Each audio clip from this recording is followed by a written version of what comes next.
তোমরা আমার কথা শুনতে পাচ্ছ কিনা আর আমাকে দেখতে পাচ্ছ কিনা একটু কুইকলি কমেন্টে জানাই দিও। আমরা আজকে কোষের গঠন চ্যাপ্টারটা শুরু করতে যাচ্ছি। সবথেকে গুরুত্বপূর্ণ পার্টগুলো থেকে আমরা আমাদের পড়াগুলো শুরু করব। তো সেই হিসাবে আমাদের আজকে সবার প্রথমে আমি যে জায়গা থেকে পড়ালেখা শুরু করতে যাচ্ছি সেটা হচ্ছে আমাদের ডিএনএ, ঠিক আছে? কারণ আমরা জানি এই ডিএনএ পার্টটা থেকে অনেক বেশি প্রশ্ন আসে এবং ডিএনএ পার্ট থেকে আমাদের স্টুডেন্টরা প্রশ্ন ভুল করে বেশি, ঠিক আছে? সো ডিএনএ পার্ট থেকে আমরা পড়ালেখাটা শুরু করব। তাহলে ডিএনএ বা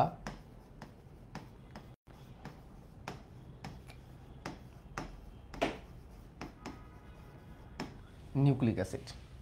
দেখো, নিউক্লিক অ্যাসিড দুই রকমের আছে। নিউক্লিক অ্যাসিড দুই রকমের আছে, ডিএনএ এবং আরএনএ। ডিএনএ এবং আরএনএ, এবং এটার ফুল মিনিংটা জেনে রাখা খুব দরকার। ডিএনএ আরএনএ এর ফুল মিনিং কি? দেখো, ডিএনএ এর ফুল মিনিং হচ্ছে deoxy ribo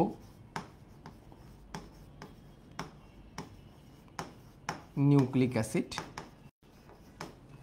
deoxy ribo nucleic acid. আর আরএনএ এর ফুল মিনিং হচ্ছে কি? আরএনএ এর ফুল মিনিং হচ্ছে রাইবো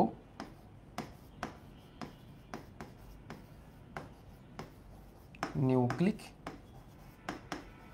অ্যাসিড। ফুল মিনিংগুলো এই কারণেই লিখলাম, কোন ফুল মিনিংগুলো আমাদের এমসিকিউতে আসে। ওকে, এবার দেখো ডিএনএ কোথায় কোথায় পাওয়া যায়, এই জিনিসগুলো আমরা একটু জানি। কোথায় কোথায় ডিএনএ পাওয়া যায়? ডিএনএ পাওয়া যায় সবথেকে বেশি পরিমাণে পাওয়া যায় হচ্ছে নিউক্লিয়াসে। সবথেকে বেশি পরিমাণে পাওয়া যায় হচ্ছে নিউক্লিয়াসে। প্রশ্ন আসতে পারে নিউক্লিয়াসের সবথেকে স্থায়ী পদার্থ কোনটা, ঠিক আছে? বা নিউক্লিয়াসের মেন প্রধান উপাদান কোনটা? তাহলে এখানে আনসার হবে হচ্ছে ডিএনএ। ডিএনএ নিউক্লিয়াসে থাকার পাশাপাশি ডিএনএ আমাদের প্লাস্টিডে থাকে, এটা আমরা নেক্সট ক্লাসগুলোতে দেখব। প্লাস্টিডে থাকে, বা অনেকে আমরা জেনে আসি। প্লাস্টিডে বলতে স্পেশালি কোন প্লাস্টিডে? ক্লোরোপ্লাস্টিডে বেশি থাকে, ক্লোরোপ্লাস্টিডে থাকে। এবং হচ্ছে মাইটোকন্ড্রিয়াতেও ডিএনএ থাকে, মাইটোকন্ড্রিয়াতে ডিএনএ থাকে। প্লাস্টিড এবং মাইটোকন্ড্রিয়ার যে ডিএনএগুলো আমরা অলরেডি এগুলো জানছি, যে প্লাস্টিড এবং মাইটোকন্ড্রিয়ার ডিএনএগুলো এগুলাকে বলা হয় আদি ডিএনএ বা বৃত্তাকার ডিএনএ বা প্লাজমিড বলা হয়, এগুলো বৃত্তাকার টাইপের হয়। আর রাইবোনিউক্লিক অ্যাসিড বা আরএনএ, এদের অবস্থান কোথায় কোথায়? আরএনএ বেশিরভাগ ক্ষেত্রে আমাদের সাইটোপ্লাজমেই থাকে। আরএনএ বেশিরভাগ ক্ষেত্রে সাইটোপ্লাজমে থাকে। এখন সাইটোপ্লাজম বলতে আসলে কোনটাকে ইন্ডিকেট করা হচ্ছে? সাইটোপ্লাজম বলতে আমরা রাইবোজোমকে বুঝি। রাইবোজোমে বেশি থাকে, সাইটোপ্লাজমে সাজানো অবস্থায় থাকে এবং নিউক্লিয়াসেও থাকে। নিউক্লিয়াসেও সে থাকে কারণ সে ডিএনএ থেকে তৈরি হয়। আমরা জানি 5 প্রকারের আরএনএ আছে এবং সে ডিএনএ থেকে তৈরি হয়। কিন্তু সে ডিএনএ থেকে তৈরি হয় এই জন্য সে আমরা এটাকে বলতে পারি সে নিউক্লিয়াসের মধ্যে তার অবস্থানটা আছে। ওকে, তাহলে এইগুলো হচ্ছে তার অবস্থান ভিত্তিক কিছু কথাবার্তা, এগুলো আমাদের জানতে হবে। আচ্ছা, তারপরে দেখো এখানে আরেকটা গুরুত্বপূর্ণ বিষয় হচ্ছে আমাদের যে ডিএনএ আছে, এই ডিএনএর মধ্যে অনেক বেশি পরিমাণে কি পাওয়া যায়? এই ডিএনএর মধ্যে অনেক বেশি পরিমাণে নাইট্রোজেন পাওয়া যায়। হ্যাঁ, অন্যান্য যে কোনো আমাদের রাসায়নিক যৌগের মধ্যে নাইট্রোজেনের ঘাটতি থাকলেও জৈব রাসায়নিক যৌগের মধ্যে ডিএনএর মধ্যে কিন্তু আমাদের নাইট্রোজেন অনেক বেশি পরিমাণে থাকে। তো এই কথাটা আমরা উল্লেখ করে দিতে পারি, ডিএনএতে কি থাকে? ডিএনএতে অনেক বেশি পরিমাণে নাইট্রোজেন থাকে। কত পার্সেন্ট নাইট্রোজেন থাকে? 15% নাইট্রোজেন থাকে। আর ফসফরাস থাকে হচ্ছে 10%। তাহলে এই কথাটা মনে রাখতে হবে, ডিএনএতে 15% নাইট্রোজেন থাকে এবং 10%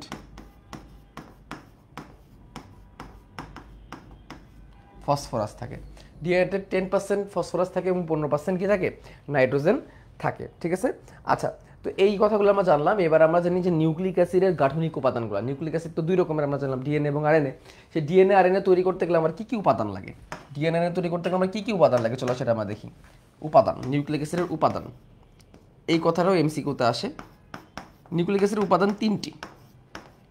কয়টি? 3টি। নিউক্লিক অ্যাসিডের উপাদান কয়টি? 3টি। কি কি উপাদান সেগুলা?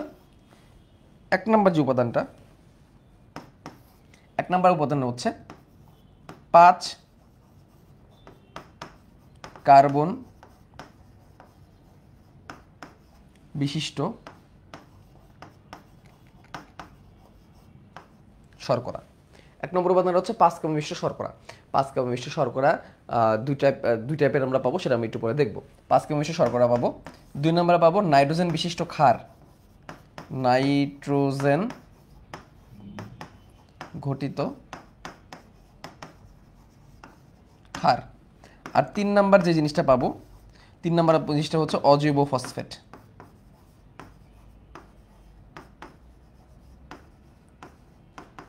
3 নাম্বার যে জিনিসটা পাবো এটা হচ্ছে অজৈব ফসফেট। তাহলে একটা নিউক্লিক অ্যাসিড তৈরি করতে গেলে সেটা ডিএনএ হোক বা আরএনএ, আমাকে এই 3টা উপাদানকে আমার নিয়ে আসতে হবে, 5 কেমিস্ট শর্করা, নাইট্রোজেনের ক্ষারক এবং অজৈব ফসফেট। এই 3টা উপাদান মিলে যে জিনিসটা তৈরি করবে সেটাকে বলা হবে নিউক্লিওটাইড। এখানে একটা জিনিস মনে রাখবা, 5 কেমিস্ট শর্করা আর নাইট্রোজেনের ক্ষার, 5 কেমিস্ট শর্করা নাইট্রোজেনের ক্ষার যখন একসাথে মেলে তখন তৈরি হয় নিউক্লিওসাইড। এটা জেনে রাখো, নিউক্লিওসাইড। কেন আমি বললাম এটা পড়তে? বিকজ এই নিউক্লিওসাইড কি এটা সংজ্ঞায় আসে, জ্ঞানমূলকে আসে। আবার এই নিউক্লিওসাইডের সাথে যদি তুমি অজৈব ফসফেট যুক্ত করো, বা সহজ বাংলায় বলে 3টাকে তুমি যদি একসাথে যুক্ত করো, তাহলে যে জিনিসটা তৈরি হবে সেটা হচ্ছে নিউক্লিওটাইড। তাহলে কি তৈরি হবে? নিউক্লিওটাইড। এখন ডিএনএ হচ্ছে অ্যাকচুয়ালি নিউক্লিওটাইডের পলিমার। তাহলে এটা থেকেও কিন্তু উদ্দীপক দিয়ে প্রশ্ন আসতে পারে। নিউক্লিওটাইড কি? নিউক্লিওটাইডের পলিমার। ডিএনএ হচ্ছে নিউক্লিওটাইডের পলিমার, ডিএনএ হচ্ছে নিউক্লিওটাইডের পলিমার, বা আরএনএ হচ্ছে নিউক্লিওটাইডের পলিমার। তার মানে অ্যাকচুয়ালি কি, তোমাকে অনেকগুলো নিউক্লিওটাইড নিতে হবে, তোমার অনেকগুলো নিউক্লিওটাইড লাগবে ডিএনএ অথবা আরএনএ বানাইতে গেলে। এখন কখন আমি ডিএনএ বলবো, কখন আমি আরএনএ বলবো, ঠিক আছে? এখানে একটা কথা মনে রাখবা, নিউক্লিক অ্যাসিডকে বংশগতির সকল বৈশিষ্ট্য বহন করে বলে মাস্টার মলিকিউল বলা হয়। তাহলে ডিএনএ হচ্ছে মাস্টার মলিকিউল, এই কথা একটু জেনে রাখো। এখানে এই কথা অ্যাড করে রাখো, ডিএনএ কে কি বলা হয়? মাস্টার মলিকিউল বলা হয়। কি বলা হয়? Master molecule. মাস্টার মলিকিউল, এই কথা একটু মাথায় রেখো। ডিএনএ কে কি বলা হয়? মাস্টার মলিকিউল বলা হয়, কারণ বংশগতির সকল বৈশিষ্ট্য এইখানেই বহন করে। এখন আমরা একটা উপাদান সম্পর্কে, গঠন আমরা সম্পর্কে শিখবো, একটা উপাদানের গঠন সম্পর্কে শিখবো, যেটা আমরা পরীক্ষার হলে লিখবো। আমরা কিন্তু এক্সট্রা কোনো কিছু নিয়ে কথা বলবো না। It's a revision course, revision class, right? একদম ফাইনাল রিভিশন। সো এখানে আমাদের যেহেতু আজকে বাদে কালকে পরীক্ষা, সো আমাদের জাস্ট পরীক্ষা যেগুলো আসবে সৃজনশীল এবং এমসিকিউ, সেগুলোর দিকে আমাদের ফোকাস রাখতে হবে। আমি তোমাদের সৃজনশীলের পাশাপাশি এমসিকিউ যেগুলো লাগবে সেগুলো তোমাদেরকে বলে দিব, ঠিক আছে? ওকে, আসো এখন আমরা 5 কার্বন বিশিষ্ট শর্করার দিকে ফোকাস করি। 5 কার্বন বিশিষ্ট শর্করা, 5 কার্বন বিশিষ্ট শর্করা। এখন দেখো, শর্করা হওয়ার একটা সূত্র আছে, CnH2nOn, শর্করা গঠন করার সূত্র CnH2nOn। তো সেই হিসাব করলে 5 বসাই দিলে C5H10O5, এভাবে তুমি 6 বসাইলে C6H12O6 হুইচ ইজ গ্লুকোজ। যখন C5H10O5 হয় তখন এটা গ্লুকোজ না, তখন এটার নাম হচ্ছে রাইবোজ। তখন এটার নাম কি? রাইবোজ। এখন খেয়াল করো, রাইবোজের সাথে তুমি যদি নিউক্লিক অ্যাসিড অ্যাড করতে পারো, বা রাইবোজটাকে তুমি যদি নিউক্লিক অ্যাসিডে পরিণত করতে পারো, তাহলে সেটা কিন্তু হয়ে যাবে রাইবো নিউক্লিক অ্যাসিড পাতে আরএনএ। তাহলে এর দিয়ে আরএনএ তৈরি করা হয়। এবং এর গঠনটা কেমন সেটা আমাদের একটু দেখতে হবে। রাইবোজের গঠনটা কেমন খেয়াল করো মাই ডিয়ার স্টুডেন্টস। রাইবোজের গঠনটা হচ্ছে, এই গঠন তোমাদের জানতে হবে না, তোমাদের বোঝানোর জন্য আমি দিচ্ছি। এই হচ্ছে 5টা কার্বন, তোমাদের বোঝানোর জন্য দেওয়া, ঠিক আছে?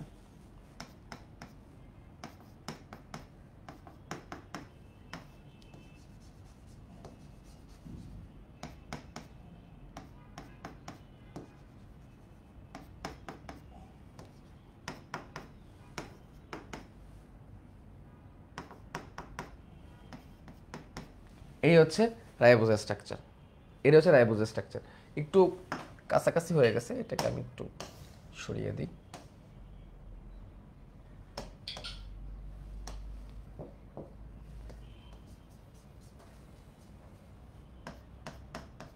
এই স্ট্রাকচার তোমাদের এখন না জানলেও চলবে, হ্যাঁ? এই স্ট্রাকচার নিয়ে তো মাথা ঘামানোর কিছু নাই। এই হচ্ছে রাইবোজের স্ট্রাকচার। তাহলে এখানে 5টা কার্বন কোথায় কোথায় আছে? 1 2 3 4 5, ঠিক আছে? 5টা কার্বন। এখন খেয়াল করো, এখানে হচ্ছে 2 নাম্বার কার্বন, এই যেটা হচ্ছে 2 নাম্বার কার্বন। এই 2 নাম্বার কার্বনটা অনেক ইম্পর্টেন্ট, এই 2 নাম্বার কার্বনটা অনেক ইম্পর্টেন্ট। কারণ এই 2 নাম্বার কার্বনের, খেয়াল করো, এই 2 নাম্বার কার্বনটা ওয়েস আছে, রাইট? 2 নাম্বার কার্বনটা ওয়েস আছে। এই ওয়েসটাকে যদি আমি বাদ দিয়ে দিই, ওএসের ওটাকে যদি আমি বাদ দিয়ে দিই, তাহলে আমি এটাকে আবার একটা কপি করলাম, কপি করে আমি এখানে নিলাম,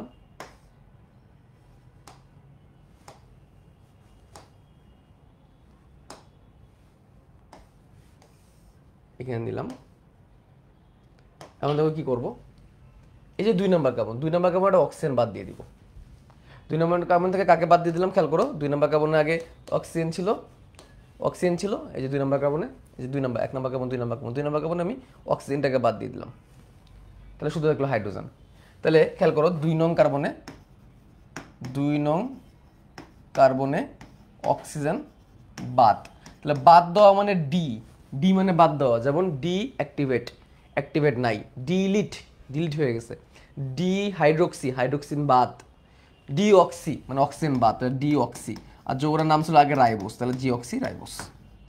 যৌগের নাম ছিল আগে রাইবোস, শুধু রাইবোস, যেমন এটার নাম ছিল শুধু রাইবোস, তো সেই রাইবোসে 2 নম্বর কার্বনে আমি অক্সিজেনকে বাদ দিয়ে দিছি, তাহলে এটা হয়ে গেছে ডিঅক্সি রাইবোস। তাহলে ডিঅক্সি রাইবোসের সংকেতটা কি হবে, C5H10O4, কারণ একটা অক্সিজেন নাই, একটা অক্সিজেন বাদ। That is why it is called deoxyribose. That is why it is called deoxyribose, তাহলে একটা অক্সিজেন বাদ। তাহলে আমরা রাইবোস দিয়ে আমরা আরএনএ বানাইতে পারবো, ডিঅক্সি রাইবোস দিয়ে আমরা ডিএনএ বানাইতে পারবো। তাহলে এখানে কিন্তু ডিএনএ আরএনএ উপাদান কিন্তু চেঞ্জ হয়ে গেল, এটা কিন্তু এমসিকিউতে আসে, বেশি করে বহুপদীতে আসে। ডিএনএ বানাইতে গেলে কোনটা লাগে, আরএনএ বানাইতে গেলে কোনটা লাগে। DNA is coming from deoxy ribonucleic acid. তাহলে আমরা এখানে যেটা দেখতেছি ডিঅক্সি রাইবোনিউক্লিক অ্যাসিড, অ্যাকচুয়ালি এটা বোঝাচ্ছে কি ডিঅক্সি রাইবোনিউক্লিক অ্যাসিডটা কেমন হয়েছে, deoxy ribose, it will transform into a acid which is called deoxyribonucleic acid। এভাবে ডিঅক্সিরাইবোনিউক্লিক অ্যাসিডটা সম্পন্ন হচ্ছে, ঠিক আছে। আচ্ছা, তাহলে আমরা প্রথম উপাদানটা করে ফেললাম, ডিঅক্সিরাইবোনিউক্লিক অ্যাসিড করে ফেললাম। এবার আমরা 2 নম্বর যে উপাদানটা নাইট্রোজেনের ক্ষারকে চলে যাব। 2 নম্বর উপাদান কি, নাইট্রোজেনের ক্ষারক, নাইট্রোজেনের ক্ষার। এই নাইট্রোজেনের ক্ষার আবার 2 রকমের, এটা আবার 2 রকমের, পিউরিন। নাইট্রোজেনের ক্ষার আবার 2 রকমের, একটা হচ্ছে পিউরিন আর একটা হচ্ছে পাইরিমিডিন। পিউরিন আর হচ্ছে পাইরিমিডিন। এখন আমাদের এই পিউরিন আর পাইরিমিডিনের গঠন তোমাদের দরকার নাই, জাস্ট চোখের আন্দাজে চিন্তা হবে যে এমসিকিউতে আসে। পিউরিনের মধ্যে আবার 2টা আছে, অ্যাডেনিন আর গুয়ানিন। এই দুটাকে পিউরিন ক্ষার বলা হয়। এবার এদের বৈশিষ্ট্য হচ্ছে এরা দ্বিচাক্রিক, এটা জানতে হবে। এদের নাইট্রোজেন বিশিষ্ট, নাইট্রোজেন বিশিষ্ট মানে কি, এদের নাইট্রোজেন থাকে,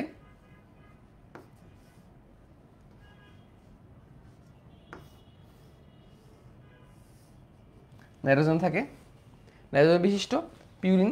আর পাইরিমিডিনের মধ্যে আছে 3টা, থাইমিন। পাইরিমিডিনের মধ্যে আছে 3টা, থাইমিন, সাইটোসিন এবং ইউরাসিল। থাইমিন, সাইটোসিন এবং ইউরাসিল। এবং পাইরিমিডিনগুলো একচাক্রিক, নাইট্রোজেন বিশিষ্ট এবং একচাক্রিক। তাহলে পিউরিনের মধ্যে আছে অ্যাডেনিন আর গুয়ানিন, পাইরিমিডিনের মধ্যে আছে থাইমিন, সাইটোসিন, ইউরাসিল। এগুলাকে বোঝানোর জন্য আমরা সংক্ষেপে জাস্ট এদের লিটার ব্যবহার করি, এ লিটার ব্যবহার করি, জি লিটার ব্যবহার করি, টি লিটার ব্যবহার করি, সি আর এটার ব্যবহার করি ইউ। পয়েন্ট টু বি নোটেড, কয়েকটা কথা মাথায় রাখতে হবে, সেটা হচ্ছে ইউরাসিল ডিএনএতে থাকে না। ইউরাসিল নামক ক্ষারকটা ডিএনএতে থাকে না, এটা আরএনএতে থাকে, এটাও কিন্তু এমসিকিউ আসে। ডিএনএতে কোন ক্ষারকটা থাকে না, ডিএনএতে থাইমিন থাকে না, থাইমিনের বদলে ডিএনএতে ইউরাসিল থাকে না। আরএনএটা কোনটা থাকে না, আরএনএটা থাইমিন থাকে না, থাইমিনের বদলে ইউরাসিল থাকে। এটা ডিএনএতে থাকে, আরএনএতে থাকে না, এটা আরএনএতে নেই, এটা একটা পার্থক্য। তাহলে আরএনএতে থাইমিন নেই, থাইমিনের বদলে ইউরাসিল আছে। ডিএনএতে ইউরাসিল নেই, থাইমিন আছে, এই কথাটা তো মাথায় রাখতে হবে। ওকে, এখন আমরা পরীক্ষার হলে যদি এমসিকিউতে দিয়ে দেয় কোনটা কি, তখন আমরা কিভাবে চিনব? আমাদের এগুলার চিত্র দেখার দরকার নাই, আমাদের একটু চিন্তা হবে যে কোনটা কি, তো চিন্তা হবে। খেয়াল করো, চেনার টেকনিক আমি তোমাদের শিখিয়ে দিচ্ছি। ধরো তোমাকে কোনটা দিয়ে দিল, কথা এটা দিয়ে দিল, এটা দিয়ে বললো এটা কি অ্যাডেনিন না গুয়ানিন থাইমিন না সাইটোসিন, তুমি কেমনে চিনবা? ধরো এটা দিয়ে দিল, এই চিত্রটা দিয়ে দিল। এখন খেয়াল করো এটা চক্র কটা, একটা দুইটা, তাহলে প্রথমে দেখে বুঝতেছো দুটো চক্র।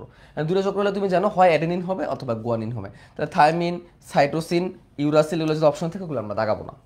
যদি দুই চক্র থাকে তাহলে চোখ বন্ধ করে প্রথমে এটা বুঝতে হবে এটা হয় অ্যাডেনিন হবে অথবা গুয়ানিন হবে। আমি কেমনে বুঝবো অ্যাডেনিন, কেমনে বুঝবো গুয়ানিন, এটা আমার কেমনে বুঝবো? খেয়াল করো অ্যাডেনিন বুঝতে গেলে চিত্রটা দেখে, এটা কিন্তু এমসিকিউতে আসবে, তোমাদের সৃজনশীলে কখনো এটা আঁকাইতে হবে না, সেটা তোমার আঁকায় প্র্যাকটিস করা দরকার নেই। আমি আবারও বলতেছি এটা আঁকায় প্র্যাকটিস করা লাগবে না, এটা এমসিকিউতে আসবে সর্বোচ্চ। চিত্র দিয়ে বলবে কোনটা অ্যাডেনিন, এটার নাম কি, বা অ্যাডেনিন কোনটা, তারপর চিত্র দিয়ে দিতে পারে। বেশিরভাগ ক্ষেত্রে চিত্র দিয়ে বলে এটার নাম কি। এখন খেয়াল করো যেহেতু তুমি দেখছো দুইটা চক্র, তাহলে অবশ্যই তুমি বুঝতে এটা পিউরিন। পিউরিন মানে আইদার অ্যাডেনিন অথবা গুয়ানিন, যে কোনো একটা হবে। এখন কোনটা অ্যাডেনিন না গুয়ানিন? খেয়াল করো যদি অ্যাডেনিন হয় তাহলে তুমি এই দেখো উপরে NH2 পাবা এবং এভাবে করে একটা আঁকাইতে পারবা, রাইট? উপরে NH2, খেয়াল করো উপরে NH2, তাহলে এটাকে চূড়া ধরে NH2টাকে চূড়া ধরে তুমি এভাবে করে কি আঁকাইতে পারবা? আঁকাইতে পারবা, তার মানে অ্যাডেনিন, তার মানে অ্যাডেনিন। আর গুয়ানিন কেমন? গুয়ানিনটা এভাবে জি ধরে এভাবে আঁকাইতে পারবা, মানে পেছন দিক থেকে আগাইতে পারবা। ঠিক আছে, এটাকে একটু আমরা মজা করেই বলি আসলে, মানে একটু একটু স্ল্যাং ভাবে বলি। গুয়ানিন গু, গু গু গু কি? গু হচ্ছে পায়খানা, পায়খানা কি দিয়ে ত্যাগ করে? পায়খানা কি দিয়ে ত্যাগ করে? পায়খানা হচ্ছে মল দিয়ে ত্যাগ করে। মল কোন দিকে থাকে? তাহলে এইদিকে, এইদিকে, তাহলে NH2টা এইদিকে, তাহলে গুয়ানিন গু, গুয়ানিন গু। এটা মনে রাখার টেকনিক আর কি। হ্যাঁ, মানে তুমি যত উদ্ভট পদ্ধতিতে মনে রাখতে পারো, মনে রাখাটাই হচ্ছে সব থেকে বড় জিনিস। তাহলে অ্যাডেনিন তাহলে এই টাইপের হবে, NH2টা উপর দিকে আর গুয়ানিন গু পেছন দিকে হবে, পেছন দিকে পায়ুর দিকে। ঠিক আছে, তাহলে এটা হচ্ছে মনে রাখার টেকনিক। তাহলে যদি দূরে থাকে, দূরে দেখলে আমরা এইভাবে করে আমরা একটু বোঝার চেষ্টা করবো কোনটা কি। অ্যাগেইন এটার পুরো সংকেত শেখার দরকার নেই, আসলে সর্বোচ্চ এমসিকিউতে আসবে। আচ্ছা, এখন ধরো প্রশ্নটা এভাবে দিয়ে দিল, ধরো চিত্র দিয়ে দিল কোনটা, থায়ামিন, সাইটোসিন, ইউরাসিল। হ্যাঁ, থায়ামিন, সাইটোসিন, ইউরাসিল, এইগুলোর মধ্যে তোমার এখন আসলো, এইটার মধ্যে তুমি এখন কেমনে চিনবা কোনটার মধ্যে কি, কোনটার মধ্যে কি এখন এটা তুমি কেমনে চিনবা? এখন খেয়াল করো NH2 যদি উপর দিকে থাকে আবার, কিন্তু চক্র থাকে যদি একটা, NH2 উপর দিকে চক্র থাকে যদি একটা, NH2 কোন দিকে? উপরের দিকে। চক্র আছে কয়টা? চক্র আছে কয়টা? একটা। এরকম যদি সিচুয়েশন তৈরি হয়, ঠিক আছে, এখন জিনিস খেয়াল করো, তাহলে এটা হবে সাইটোসিন, এটা হবে কি? সাইটোসিন। NH2 যখন উপর দিকে চলে যাবে, NH2 যখন উপর দিকে চলে যাবে এবং চক্র একটা, তাহলে চক্র একটা হলে আয়দার থায়ামিন, সাইটোসিন অথবা ইউরাসিল। আর NH2 যদি উপর দিকে চলে যায়, NH2 আবার উপর দিকে আসছে লাইক অ্যাডেনিনের মতো, লাইক অ্যাডেনিনের মতো, তাহলে সেটা হবে সাইটোসিন। কেমনে মনে রাখবো? মনে রাখবো এসি দিয়ে, এসি, এরা দিয়ে সব থেকে ভালো মিলে এসি। গরমকালে আমরা কি চালাই? গরমকালে আমরা চালাই হচ্ছে এসি, তাহলে এসি, তাহলে এ যদি আবারও NH2 উপর দিকে চলে যায়, NH2 উপর দিকে চলে গেলে এখানে পাইলাম অ্যাডেনিন, আর এসি সি আরটা কি পাবো? সাইটোসিন। তাহলে NH2 যদি আবার উপর দিকে চলে যায় তাহলে আমরা কি পাবো? সাইটোসিন পাবো, যদি এক চক্র হয়। দুই চক্র NH2 উপরে অ্যাডেনিন, এক চক্র NH2 উপরে এসি, সাইটোসিন, দ্যাটস ইট, মিলে গেল, তাহলে সাইটোসিন মিলাই ফেললাম। এখন দেখো এই NH2 আমরা কিন্তু আর কোথাও দেখতে পারতেছি না, তাহলে এটা একটা কিন্তু আইডেন্টিফাই করার একটা উপায় ছিল। ঠিক আছে, NH2 উপরে, NH2 উপরে, এর ক্ষেত্রে শুধুমাত্র এইখানে কিন্তু NH2 উপরে ছিল, আর কোথাও কিন্তু NH2 উপরে দেখতে পারতেছি না। এখন আরেকটা জিনিস আমরা এক্সট্রা ভাবে দেখতে পাচ্ছি, সেটা হচ্ছে CH3, সেটা হচ্ছে কি? CH3, CH3টা এখানে এক কোনায়, CH3 এখানে এক কোনায়, CH3 যদি এক কোনায় থাকে তাহলে হবে সেটা থায়ামিন। ঠিক আছে, সেটা হবে কি? থায়ামিন, সেটা হবে কি? থায়ামিন। CH3 যদি এক কোনায় থাকে তাহলে এটা হবে কি? থায়ামিন। CH3 এক কোনায় থাকলে সেটা হবে থায়ামিন। আর HN3, HN3 এটা যদি এক কোণায় থাকে তাহলে সেটা হচ্ছে ইউরাসিল। HN3 যদি এক কোণায় থাকে সেটা হবে কি? ইউরাসিল। এইভাবে একটু টেকনিক খাটায়া আমরা এটা মনে রাখতে পারি, এটাই হচ্ছে বেস্ট টেকনিক মনে রাখার জন্য। ওকে, দেখো উভয়েরই কিন্তু ও ও উপরে আছে, তো এটা দিয়ে তুমি প্যাচ লাগাই ফেলবা। তাহলে যদি HN3 থাকে তাহলে uracil, HN3 uracil, HN3 uracil. আর যদি CH3 থাকে তাহলে থায়ামিন। এক চক্র হলে তো অবশ্যই থায়ামিন, সাইটোসিন, ইউরাসিলের মধ্যেই থাকবে, এটা তো অবশ্যই অ্যাডেনিন আর গুয়ানিনের মধ্যে যাবে না। তাহলে আমি তোমাদের একটু সিস্টেমটা তোমাদের বলে দিই আবার। তাহলে যদি চিত্র তোমাদেরকে দিয়ে দেয়, টপের দুইটা চক্র যদি থাকে তাহলে আইদার অ্যাডেনিন হবে অথবা থায়ামিন হবে। চক্র NH3 যদি উপরের দিকে থাকে, NH2 বা NH2 যদি উপর দিকে থাকে তাহলে অ্যাডেনিন। আর যদি এই NH2 যদি পেছন দিকে চলে যায় তাহলে গুয়ানিন। NH2 যদি উপর দিকে থাকে এবং এক চক্র তাহলে থায়ামিন, সাইটোসিন, ইউরাসিলের মধ্যে কোনো একটা হবে, তাহলে এসি, তাহলে সাইটোসিন হবে। যদি HN3 হয় তাহলে ইউরাসিল, আর CH3 হলে থাইমিন, শেষ। তাহলে আর চিত্র দেখে তুমি আর ভুল করবে না, ঠিক আছে? বাট আঁকানোর সময় তো আর আমরা এইভাবে আঁকাবো না, আঁকানোর সময় আমরা কেমনে আঁকাবো তোমাদের দেখাই। এখন আমি তোমাদের নিউক্লিওসাইড তৈরি করা শেখাবো। নিউক্লিওসাইড আসলে নিউক্লিওসাইড তুমি কেমনে আঁকাবা দেখো। অ্যাকচুয়ালি এটা 1 নাম্বার কার্বনে যুক্ত হবে, বাট এত কিছু তো আসলে আমরা করার টাইম পাবো না। আমরা যে কাজটা করবো পরীক্ষার হলে, নর্মালি কিন্তু এত টাইম পাবো না আমরা আঁকানোর জন্য। পরীক্ষার হলে আমরা এইভাবে বুঝাবো, এটা 5 কার্বন মিশ্র শর্করা। লাগলে তুমি এস লিখে দিতে পারো সুগার বোঝানোর জন্য, সুগার ফর শর্করা, শর্করা সুগার, ঠিক আছে? এভাবে আমরা বুঝে দিতে পারি এস। এর মধ্যে এটা হচ্ছে 1 নাম্বার কার্বন, এটা 2 নাম্বার কার্বন, এটা 3 নাম্বার কার্বন, এটা 4 নাম্বার কার্বন, এবং এই যে অ্যান্টেনার মতো এটা হচ্ছে 5 নাম্বার কার্বন, 5টা কার্বন। এবার তোমরা অলওয়েজ মনে রাখবা নাইট্রোজেনের ক্ষারকগুলা অলওয়েজ 1 নাম্বার কার্বনে যুক্ত হয়। এই যে 1 নাম্বার কার্বন, এই 1 নাম্বার কার্বনে নাইট্রোজেনের ক্ষারকগুলো যুক্ত হবে, এটা এমসিকিউতে আসে। নাইট্রোজেন বিশিষ্ট ক্ষারক কত নাম্বার কার্বনে যুক্ত হয়? 1 নাম্বার কার্বনে যুক্ত হয়।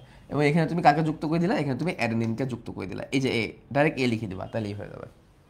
তাহলে এটা একটা অ্যাডেনিনের নিউক্লিওসাইড। তাহলে this is a nucleoside, this is a nucleoside, nucleoside, this is a nucleoside, this is a nucleoside. Okay done, this is a nucleoside. তাহলে 5 কার্বন বিশিষ্ট শর্করার 1 নাম্বার কার্বন নাইট্রোজেনের ক্ষারক যুক্ত হয় এবং এটা তৈরি হয় nucleoside. And this nucleoside could be from not adenine, also from guanine. এটা গুয়ানিন দিয়ে হইতে পারে, এটা সাইটোসিন দিয়ে হইতে পারে, এটা ইউরাসিল দিয়ে হইতে পারে, থায়ামিন দিয়ে হইতে পারে। ইউরাসিল দিয়ে হইলে তখন বুঝতে পারে আরএনএ, ঠিক আছে? ডান। এবার আমরা আরেকটা উপাদান আছে, আরেকটা উপাদান আছে। আচ্ছা, আরেকজন খুব সুন্দর একটা টেকনিক বলছো, এটা তোমরা ফলো করতে পারো, আমি তোমাদের একটু বলে দিই। সেটা হচ্ছে কি, ইউরিয়া।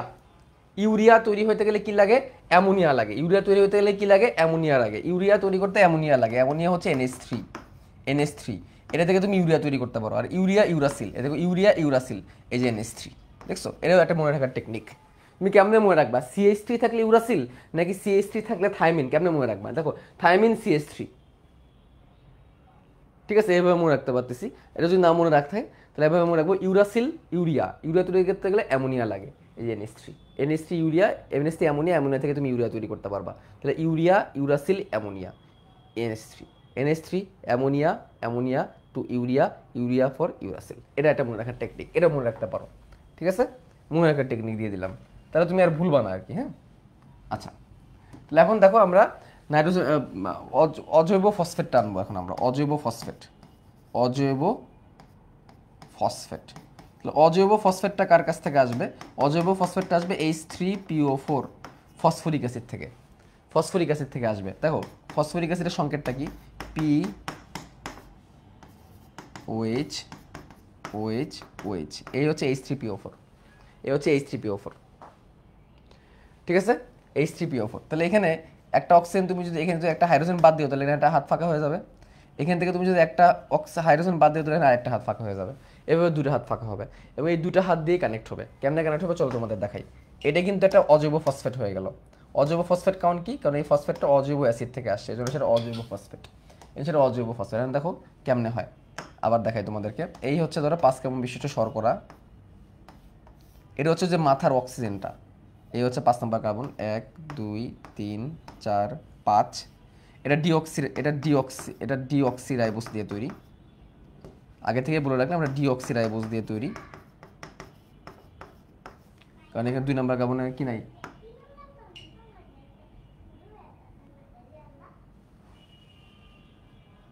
আচ্ছা, আর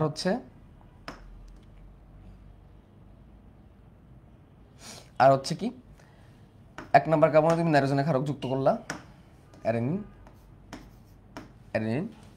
1 নম্বর কার্বনে তুমি নাইট্রোজেনের ক্ষারক যুক্ত করলা, অ্যাডেনিন, ঠিক আছে? আর 5 নম্বর কার্বনে, এবার এই 5 নম্বর কার্বনে তুমি অজৈব ফসফেটের একটা হাত যুক্ত করে দিবা। এই যে ফসফেটের তো 2টা হাত, এটাকে এইভাবে দেখাইতে পারো, এই হচ্ছে ফসফেট, তার 2টা হাত, এর মধ্যে একটা হাত এখানে 5 নম্বর কার্বনে যুক্ত হয়ে গেল, তাহলে একটা হাত ফাঁকা থাকলো। তাহলে এখানে 3টা উপাদান আছে, এখানে 3টা উপাদান আছে। প্রথমে ছিল এটা নিউক্লিওসাইড, প্রথমে ছিল এটাকে নিউক্লিওসাইড, নিউক্লিওসাইড। নিউক্লিওসাইড মানে কি? একটা 5 কার্বন বিশিষ্ট শর্করার সাথে নাইট্রোজেনের ক্ষারক। এই নিউক্লিওসাইডের সাথে আমি কি যুক্ত করলাম? নিউক্লিওসাইডের সাথে আমি যুক্ত করলাম একটা ফসফেট। কি ফসফেট? অজৈব ফসফেট। এই পুরো জিনিসটা হয়ে গেল এখন কি? নিউক্লিওটাইড। এই পুরো জিনিসটা এখন হয়ে গেল নিউক্লিওটাইড। এই হচ্ছে নিউক্লিওটাইড। এই হচ্ছে নিউক্লিওটাইডের চিত্র। তাহলে নিউক্লিওটাইডের সংজ্ঞা কিন্তু জ্ঞানমূলকে আসে। নিউক্লিওটাইড কি? 5 কেমি বিশিষ্ট শর্করা এবং এটা নাইট্রোজেনের ক্ষারকের সাথে যদি একটা অজৈব ফসফেট যুক্ত হয় তাহলে সেটা হবে নিউক্লিওটাইড। নিউক্লিওটাইডের অজৈব ফসফেটটা কত নাম্বার কার্বনে যুক্ত হবে? 5 নাম্বার কার্বনে যুক্ত হবে। নিউক্লিওটাইডের অজৈব ফসফেটটা কত নাম্বার কার্বনে যুক্ত হবে? 5 নাম্বার কার্বনে যুক্ত হবে। তাহলে 1 নাম্বার কার্বনে নাইট্রোজেনের ক্ষারক, 5 নাম্বার কার্বনে অজৈব ফসফেট, 2 নাম্বার কার্বনে একটা অক্সিজেন বাদ। এখন দেখো ফসফেটের তো আরো একটা হাত আছে। একটা হাত তো 5 এর সাথে যুক্ত হলো, আরেকটা হাত আছে, ওটা কি হবে? এখন এটা আমরা দেখবো আরেকটা হাত কি হবে। এখন চলো আমরা একটু আবার দেখি, আবার একটু আঁকাই। এখন আমরা ডাইনিউক্লিওটাইড শিখবো। ডাইনিউক্লিওটাইড এই হচ্ছে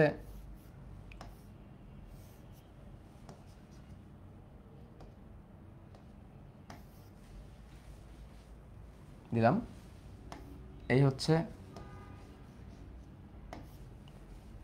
5 কেমি বিশিষ্ট শর্করা, নাইট্রোজেনের ক্ষারক হিসেবে অ্যাডিনিন দিলাম, আর এখানে দিয়ে দিলাম ফসফেট। ফসফেটের এখন একটা হাত আছে, একটা হাত এখনো আছে। এখন খেয়াল করো, এটা কি একটু আড়াআড়ি আঁকাই তাহলে ভালো হবে।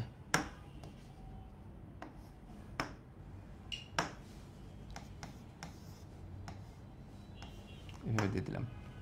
এখন দেখো আমরা যে কাজটা করব, এখানে আমরা আরেকটা 5 কেমি বিশিষ্ট শর্করা আঁকাবো।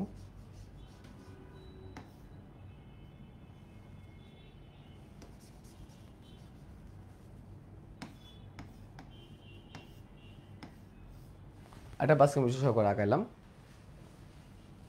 এটা তার 5 নাম্বার হাত। এতে ধর আমরা দিয়ে দিলাম গুয়ানিন। এখানে একটা 5 নাম্বার কার্বনের ফসফেট দিয়ে দিলাম। এখন খেয়াল করো, খুব ঠান্ডা মাথায় খেয়াল করো, এই যে 5 নাম্বার কার্বনে যে আমি ফসফেটটা বসাইছি, যে 5 নাম্বার কার্বনের ফসফেটটা, তার একটা হাত ফাঁকা আছে। এই একটা হাত এখন কি করবে জানো? এই একটা হাত এখন সুন্দরভাবে এই 3 নাম্বার কার্বনে যে যুক্ত হবে, এই 3 নাম্বার কার্বনে যে যুক্ত হবে। তাহলে অ্যাকচুয়ালি ফসফেটটা কয় নাম্বার কার্বনে যুক্ত হয়? 3 নাম্বার কার্বনে যুক্ত হয় এবং 5 নাম্বার কার্বনে যুক্ত হয়। তাহলে এইটার নাম হচ্ছে ডাইনিউক্লিওটাইড। এটার নাম হচ্ছে ডাইনিউক্লিওটাইড। কেন ডাইনিউক্লিওটাইড? কারণ এখানে দুটো নিউক্লিওটাইড আছে। This is the dinucleotide. এটা হচ্ছে ডাইনিউক্লিওটাইড। Okay fine. এখন দেখো, এটা তো ডাইনিউক্লিওটাইড। এখন আমরা যেটা করবো, আবার বাড়াবো, এভাবে করে বাড়াইতে থাকবো।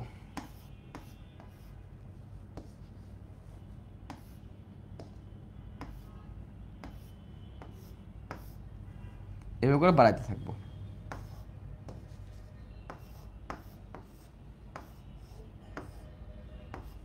এভাবে করে বাড়াইতে থাকবো। 1 2 3 4টা দিলাম, সমস্যা নেই। এবং এখানে 5 কেমি বিশিষ্ট অজৈব ফসফেট, একটা হচ্ছে 5 নাম্বার কার্বন, একটা হচ্ছে 3 নাম্বার কার্বন, 5 3 কানেক্ট হতে থাকবে। এই যে 5 কানেক্ট হইলো, 3 কানেক্ট হইলো, এভাবে করে হইতে থাকবে। এভাবে কানেক্ট হয়ে আগাইতে থাকবে। এটা একটু চিকন হয়ে গেছে।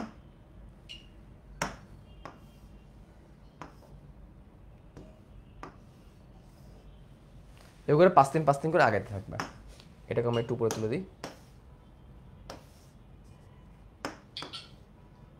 এই যে এভাবে করে যে আগাচ্ছে, এভাবে করে একটা কি তৈরি হচ্ছে? একটা চেনের মতো তৈরি হচ্ছে। আমরা আরো একটা আগাইতে পারবো, এখানে জায়গা আছে।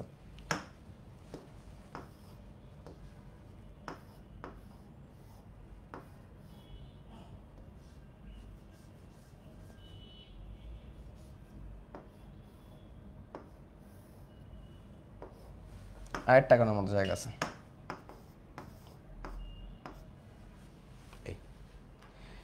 এবার আমরা নাইট্রোজেনের ক্ষার বসাই। এখানে তো আমরা অ্যাডিনিন বসাইছিলাম, এখানে গুয়ানিন। তাহলে এখানে ধরো থায়ামিন দিলাম, এখানে ধরো সাইটোসিন দিলাম, এখানে ধরো আবার অ্যাডিনিন দিলাম। এগুলো নির্দিষ্ট রুলস নাই যে এভাবে বসাইতে হবে। তাহলে দেখো, একটার পর একটা নিউক্লিওটাইড 5 3 5 3 5 3 5 3 করে যুক্ত হচ্ছে ফসফেট দ্বারা। এখন এখানে আমরা একটা জিনিস খেয়াল করি, এখানে শেষ হয়েছে কোথায়? এটা 3 নাম্বার কার্বন না, তাহলে এটা 3 প্রাইম প্রান্ত। 3 প্রাইম প্রান্ত। এটা শেষ হয়েছে কোথায়? 5 নাম্বার কার্বন, তাহলে এটা 5 প্রাইম প্রান্ত। এটা 5 নাম্বার কার্বন ছিল। তো যে প্রান্ত শেষ হয় সেইখানে প্রাইম বসাই দিব আমরা। 3 প্রাইম প্রান্ত, 5 প্রাইম প্রান্ত, এভাবে করে একটা চেন তৈরি হয়েছে। এই চেনটা হচ্ছে একটা নিউক্লিওটাইডের চেন। একটা নিউক্লিওটাইডের চেন, পলিনিউক্লিওটাইড বলা হয় এটাকে। তাহলে দুইটা হলো ডাইনিউক্লিওটাইড, আর একাধিক হলে পলিনিউক্লিওটাইড। বা এটাকে আমরা বলতে পারি নিউক্লিওটাইডের পলিমার। একটা জিনিস যখন বারবার রিপিট হয় তখন এটাকে আমরা পলিমার বলি, তাহলে নিউক্লিওটাইডের পলিমার। এমন জিনিস খেয়াল করো, এখানে যদি আমরা থাইমিনের বদলে আমরা যদি ইউরাসিল দিতাম, জাস্ট বেশি কিছু না, থাইমিনের বদলে যদি আমরা ইউরাসিল দিতাম, তাহলে বলো তো ভাই এটা কি হয়ে যেত? এটাকে ডিএনএ থাকতো? এটা ডিএনএ থাকতো না, এটা আরএনএ হয়ে যেত। এটাই আরএনএ সংকেত। জাস্ট আরএনএর পার্থক্যটা কি?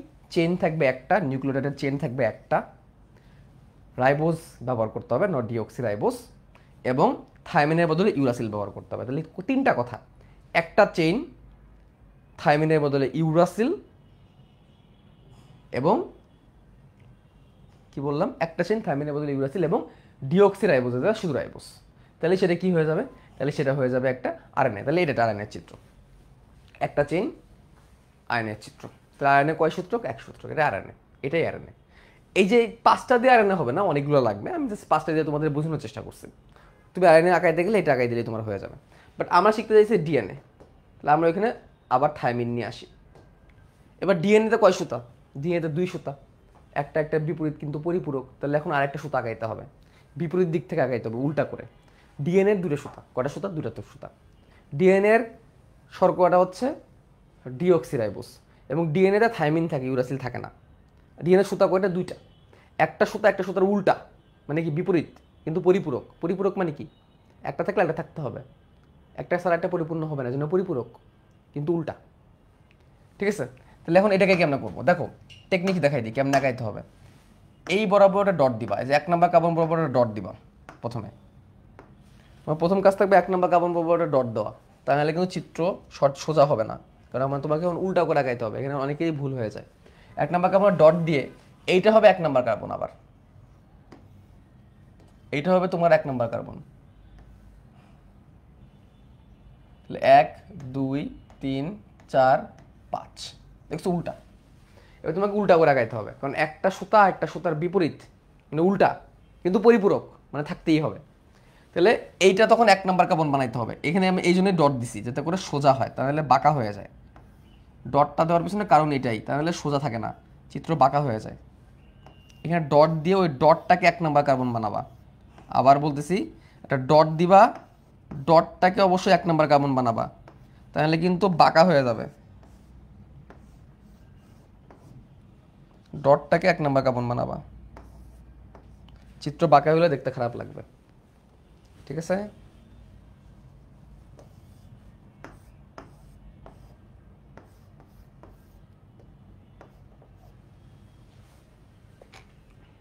ওকে, ডান। এটা 1 নম্বর কার্বন। এখন তুমি ফসফেটগুলো আগে দিয়ে দাও। 5 নম্বর কার্বনে ফসফেট, 3 নম্বর কার্বনে ফসফেট, 5 নম্বর কার্বনে ফসফেট, 3 নম্বর কার্বনে ফসফেট, 5 নম্বর কার্বনে ফসফেট, 3 নম্বর কার্বনে ফসফেট, 5 নম্বর কার্বনে ফসফেট, 3 নম্বর কার্বনে ফসফেট। আর এখানে 5 আছে আর একটা নাই। এখন তাহলে প্রাইম চিহ্নিত করো তো, বলতে পারবা এটা কত প্রাইম হবে? এখানে 3 নম্বরে শেষ হয়েছে, তাহলে এটা 3 প্রাইম, আর এখানে 5 নম্বরে শেষ হয়েছে, এই জন্য 5 প্রাইম। প্রাইমের ব্যাপারটা আবার বুঝাই। এখানে লাস্টে তুমি কত নম্বর কার্বন দেখতে পারতেছো? 5 না 3? 3, এই জন্য এইটা 3 প্রাইম প্রান্ত। আর ওখানে কত নম্বর কার্বনে শেষ হয়েছে? 5 নম্বর কার্বনে শেষ হয়েছে, এই জন্য 5 প্রাইম প্রান্ত। এখানে দেখো কয় নম্বর কার্বনে তুমি শেষ দেখতে পারতেছো? 3 প্রাইমে, তাহলে এটা 3 প্রাইম প্রান্ত। এখানে তুমি শেষ দেখতে পারতেছো 5 নম্বর কার্বনে, এই জন্য এটা 5 প্রাইম প্রান্ত। তাহলে একটা গেছে 5 থেকে 3, আর একটা গেছে 3 থেকে 5, দূরে 2 রাস্তায় আর কি। ঠিক আছে? এবার আমরা একটা সুতা একটা সুতার বিপরীত দিয়ে দিলাম, এবার পরিপূরক প্রমাণ করতে হবে। কেমন পরিপূরক প্রমাণ করবো? যদি তোমার এই সাইডে গুয়ানিন থাকে তাহলে এই সাইডে সাইটোসিন দিবা, এই সাইডে যদি থাইমিন থাকে এই সাইডে অ্যাডেনিন দিবা, এই সাইডে থাইমিন থাকলে এই সাইডে অ্যাডেনিন, এই সাইডে সাইটোসিন থাকলে এই সাইডে গুয়ানিন, এই সাইডে অ্যাডেনিন থাকলে এই সাইডে অবশ্যই থাইমিন। একটা সুতা পরিপূরক কিন্তু বিপরীত। বিপরীত কারণ কি? উল্টা। আর পরিপূরক কারণ কি? পরিপূরক কারণ হচ্ছে একটা থাকলে একটাকে থাকতেই হবে, তাহলে একটা অ্যাডেনিন থাকলে একটা থাইমিন থাকবে, একটা গুয়ানিন থাকলে একটা সাইটোসিন থাকবে। এটা বিজ্ঞানী চার্গাফ এটাকে আবিষ্কার করছেন, এটাকে চার্গাফ রুলস বলা হয়। যে ডিএনএতে যতগুলো অ্যাডেনিন আছে ততগুলো থাইমিন থাকবে, যতগুলো গুয়ানিন আছে ততগুলো সাইটোসিন থাকবে। এবং সর্বশেষ যেটা, এটা যুক্ত হবে কিসের মাধ্যমে? গুয়ানিন আর সাইটোসিন যুক্ত হবে 3টা হাইড্রোজেন বন্ধনের মাধ্যমে। অ্যাডেনিন থাইমিন যুক্ত হবে 2টা হাইড্রোজেন বন্ধন, অ্যাডেনিন থাইমিন যুক্ত হবে 2টা হাইড্রোজেন বন্ধন, গুয়ানিন সাইটোসিন 3টা হাইড্রোজেন বন্ধন, অ্যাডেনিন থাইমিন 2টা হাইড্রোজেন বন্ধন, এর মাধ্যমে যুক্ত হবে। দ্যাটস ইট, ডিএনএ হয়ে গেছে। তোমার জন্য ডিএনএ হয়ে গেছে, এটাই ডিএনএ চিত্র। এই চিত্র তোমার পরীক্ষায় আঁকাবা, এই চিত্র তুমি কোথায় পরীক্ষা আঁকাবা। এখন দেখো এই পর্যায়ে এসে এতগুলো একাডেমিক ক্লাস করার পরে, এতগুলো একাডেমিক ডেজ পার করার পরে এই চিত্র এত ঠান্ডা মাথায় আমি বুঝাই দিলাম, একাডেমিকের মতো করে বুঝাই দিচ্ছি, নট রিভিশনের মতো করে। তারপর যদি কেউ না বুঝো ভিডিওটা পজ করে এসে আবার প্রথম থেকে দেখবা। তারপর যদি না বুঝো থামায় থামায় স্লো মোশনে দেখবা। তারপর যদি না বসো তাহলে তোমার এই চ্যাপ্টার থেকে পরীক্ষা আনসার করার দরকার নেই, বাদ দিয়ে দাও। ঠিক আছে? কারণ তারপর যদি না বুঝো তাহলে দুনিয়ার কোনো জায়গা থেকে তুমি বুঝতে পারবা না, কোনো জায়গা থেকে তুমি বুঝতে পারবা না। সত্যি সত্যি বললাম। ঠিক আছে? তাহলে এই হচ্ছে আমার ডিএনএ গঠন, একটা এইদিকে একটা ওইদিকে, একদম পুরোটা এখানে আছে। ওকে, এখন তোমরা বলতে পারো ভাইয়া আমরা যে ডিএনএটাকে চিনি সেই ডিএনএর সাথে তো মিললো না, আমরা যে ডিএনএ বলতে যেটাকে জানি সেটার সাথে এটা মিললো না। আচ্ছা কেন মিললো না আমি তোমাদের দেখাই। তাহলে এটাকে আমরা একটু কাট করি। তোমরা যে ডিএনএকে চেনো সেটার সাথে এটা মিলে নাই, মিলবে। আমি একটু এটাকে চাপাই এদিকে আনতেছি দেখানোর জন্য, একটু চাপাই নিয়ে আসলাম।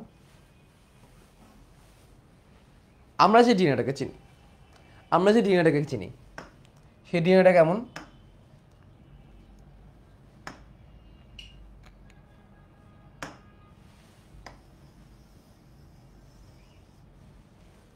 এই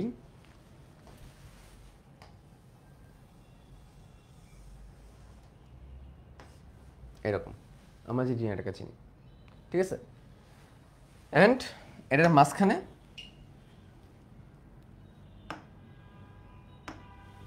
এরকম থাকে,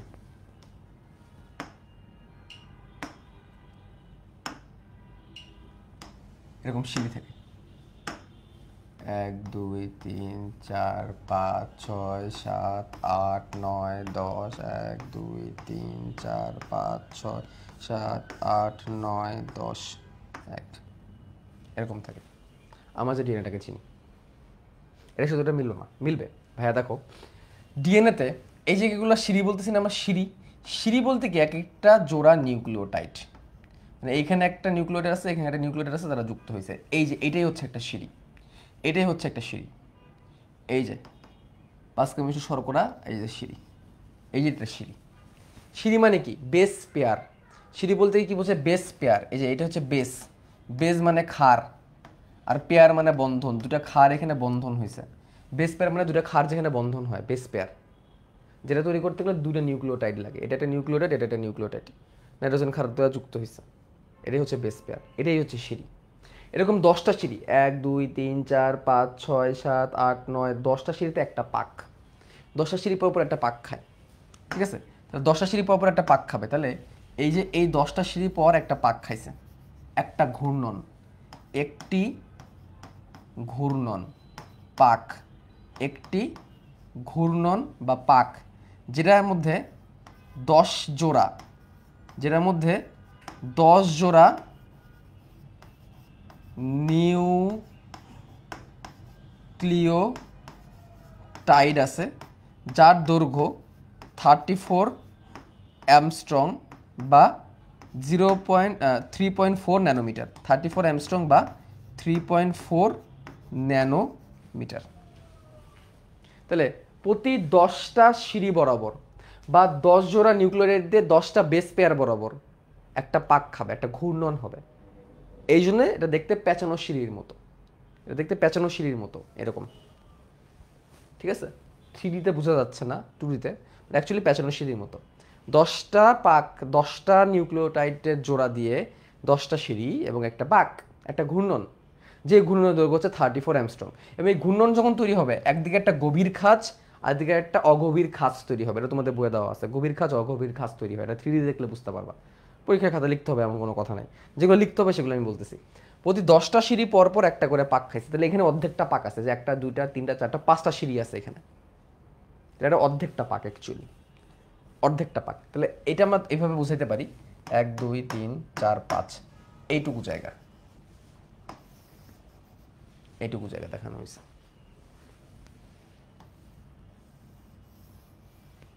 এটুকু জায়গা দেখানো হয়েছে। ঠিক আছে?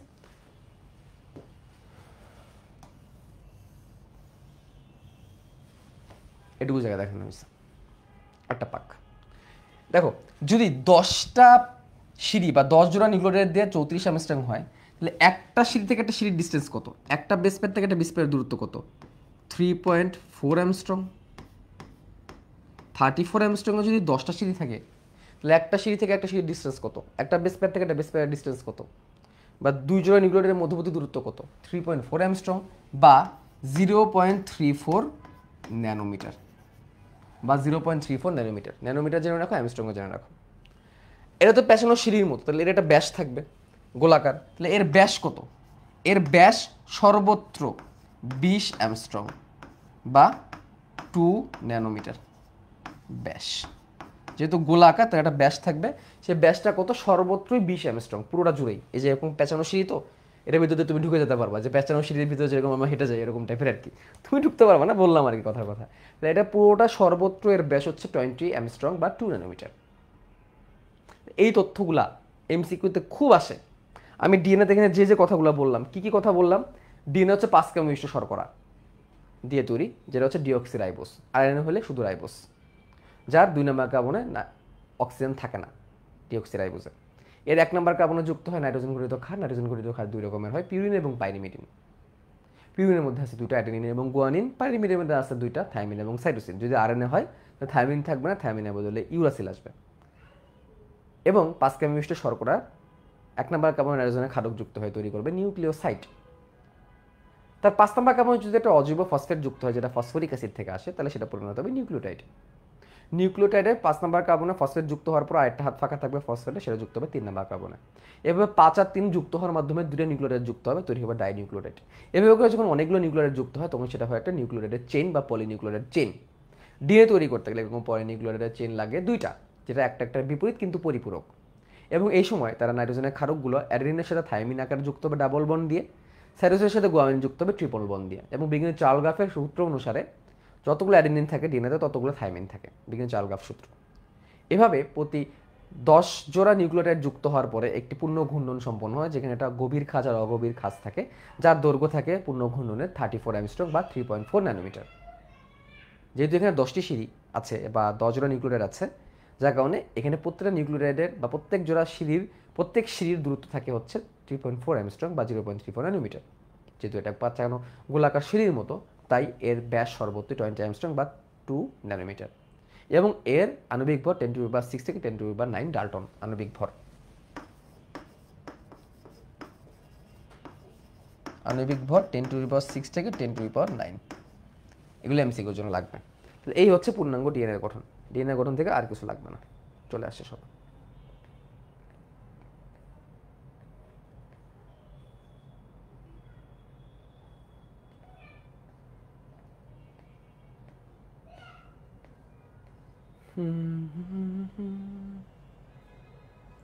এই হচ্ছে ডিএনএ গঠন। তাহলে একটা পাকের মধ্যে নিউক্লিওটাইডের সংখ্যা কত যদি প্রশ্ন করে, একটা পাকের মধ্যে নিউক্লিওটাইডের সংখ্যা হচ্ছে 10 জোড়া। একটা পাকের মধ্যে তাহলে গড়ে কয়টা নাইট্রোজেনের ক্ষার থাকতে পারে, এটা কি আমরা বের করতে পারবো? খেয়াল করো, এটা এমসিকিউতে আসে। এমসিকিউ একটি ঘূর্ণনে, পাক তো বলে না, একটি ঘূর্ণনে কতগুলো ক্ষারক তুমি গড়ে পাবা? তোমাদের বইয়ের হিসাব করে দিছে, আমরা এটা অঙ্ক করে বের করবো। দেখো, একটি ঘূর্ণনে 10 জোড়া নিউক্লিওটাইড থাকে। একটি ঘূর্ণনে 10 জোড়া নিউক্লিওটাইড থাকে একটি ঘূর্ণনে। 10 জোড়া নিউক্লিওটাইড মানে কত? 10 জোড়া ক্ষারক,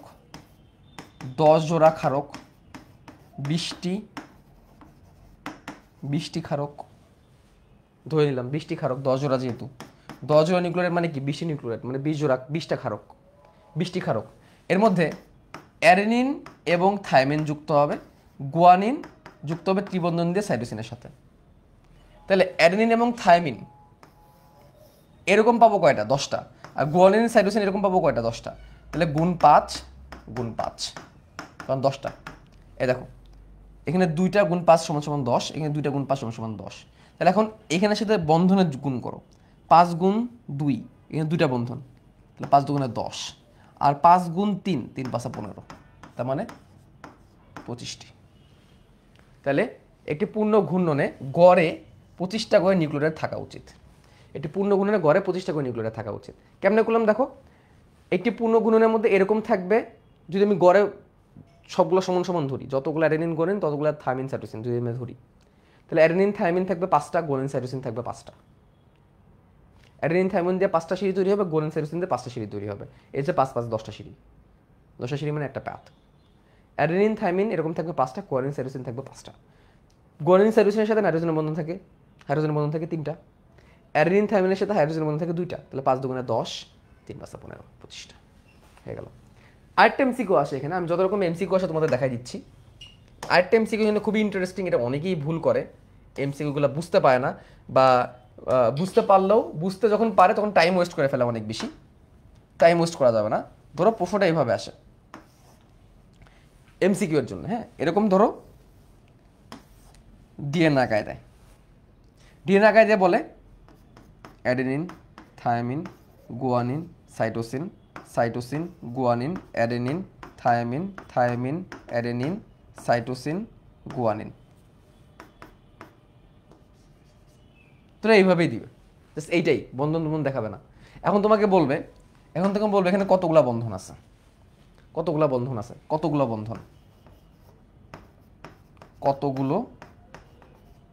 বন্ধন। এখন তুমি কেমনে হিসাব করবা? একটা একটা করে গুনবা, যেখানে এত এত হইতে পারে না। তুমি কি করো, তুমি দেখো এ কয়টা, অ্যাডেনিন থাইমিন তো ডাবল বন্ড দিয়ে হবে, এ কয়টা, এ বা টি কয়টা, এ টি কয়টা, এ বা টি কয়টা, 1টা 2টা 3টা সমান সমান 3টা। আর জি বা সি কয়টা, যে কোনো একটা গুনবা, 1টা 2টা 3টা, কয়টা 3টা, গুণ 2 গুণ 3, তাই না? তাহলে 3 2 6টা, 3 3 9টা, 15টা বন্ধন হবে এখানে।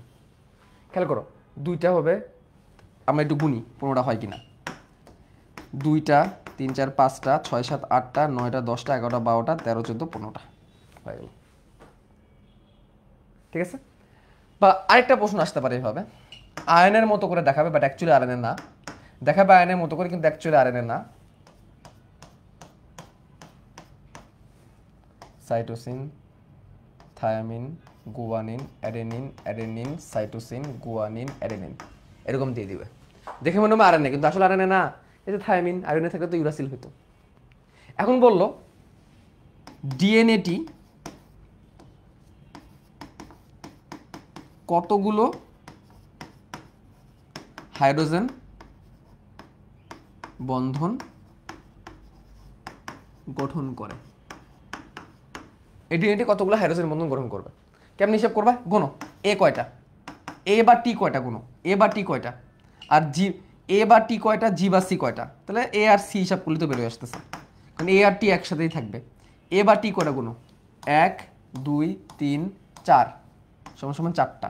সি আর জি কয়টা, তাহলে 1 2 3 4, 4টা, গুণ 2 গুণ 3, কারণ সি আর জি 3 বন্ধন, এ আর টি 2 বন্ধন, তাহলে 4 2 8 3 4 12, 20টা। এখন তুমি মিলাই দেখতে পারো হয় কিনা। কেমনে হবে?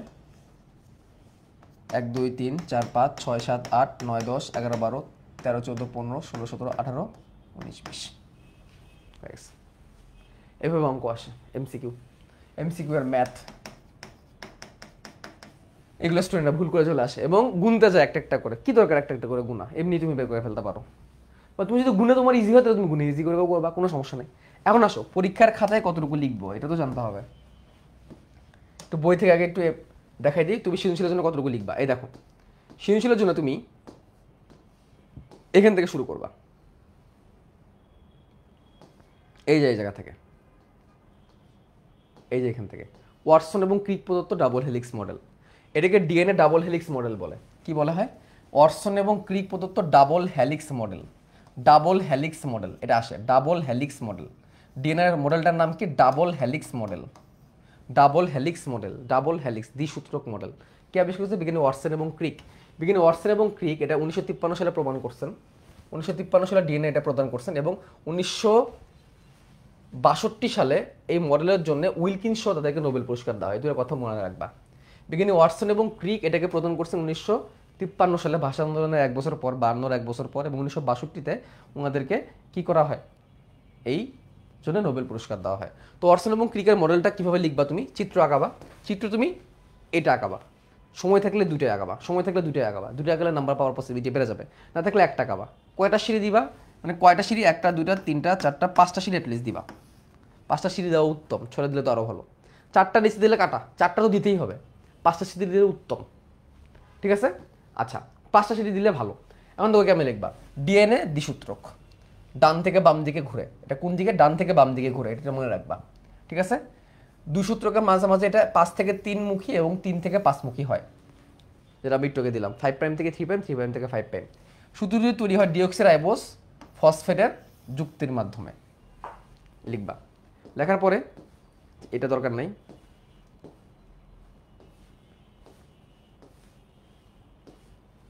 এবার এখানে পরের পেজ। সূত্রটির মাঝখানে ধাপ তৈরি হয় অ্যাডেনিন, থায়ামিন, গুয়ানিন, সাইটোসিন দিয়ে। তারপরে ফসফেট যুক্ত হয় 5 এবং 3 নাম্বার কার্বনে, আর ডিঅক্সিরাইবোজের 1 নাম্বার কার্বনে যুক্ত হয়ে হচ্ছে নাইট্রোজেনের ক্ষারক। 4 রকমের ক্ষারক থাকে অ্যাডেনিন, গুয়ানিন, থায়ামিন, সাইটোসিন।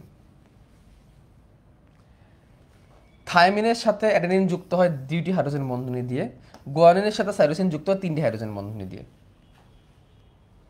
তারপরে এটা ডিএনএ অণু সুতা দুটি, প্যাচ দৈর্ঘ্য 34 অ্যাংস্ট্রম, প্রতি প্যাচে নাইট্রোজেনের ক্ষার থেকে 10 জোড়া। ঠিক আছে, তার ফলে একটি ধাপের থেকে একটি ধাপের দূরত্ব হয় 3.4 অ্যাংস্ট্রম, দুটি ব্যাস থেকে 20 অ্যাংস্ট্রম। এখানে গভীর খাস এবং অগভীর খাস তৈরি হয়। প্রতি ঘূর্ণনে নিউক্লিওটাইডের সংখ্যা 10 জোড়া, হাইড্রোজেন বন্ধনের সংখ্যা 25টি, আণবিক ভর 10^60, 10^9। আমি যে কথাগুলো লিখে দিচ্ছিলাম এগুলো লেখা। তুমি যদি এইখান থেকেও লেখো তাহলেও তুমি আনসার পেয়ে যাবা। প্রথম 3টা যদি নাও লেখো, এটাও এইখানে যেটুকু আছে এটুকু তুমি যদি লেখো তাহলে তুমি ফুল মার্ক পেয়ে যাবা। এখানে যেটুকু আছে, এখানে যেটুকু আছে এটুকু তুমি যদি লেখো 4 নাম্বার পয়েন্ট থেকে, এইটুকু তুমি যদি লেখো তাহলে তুমি ফুল মার্ক পেয়ে যাবা।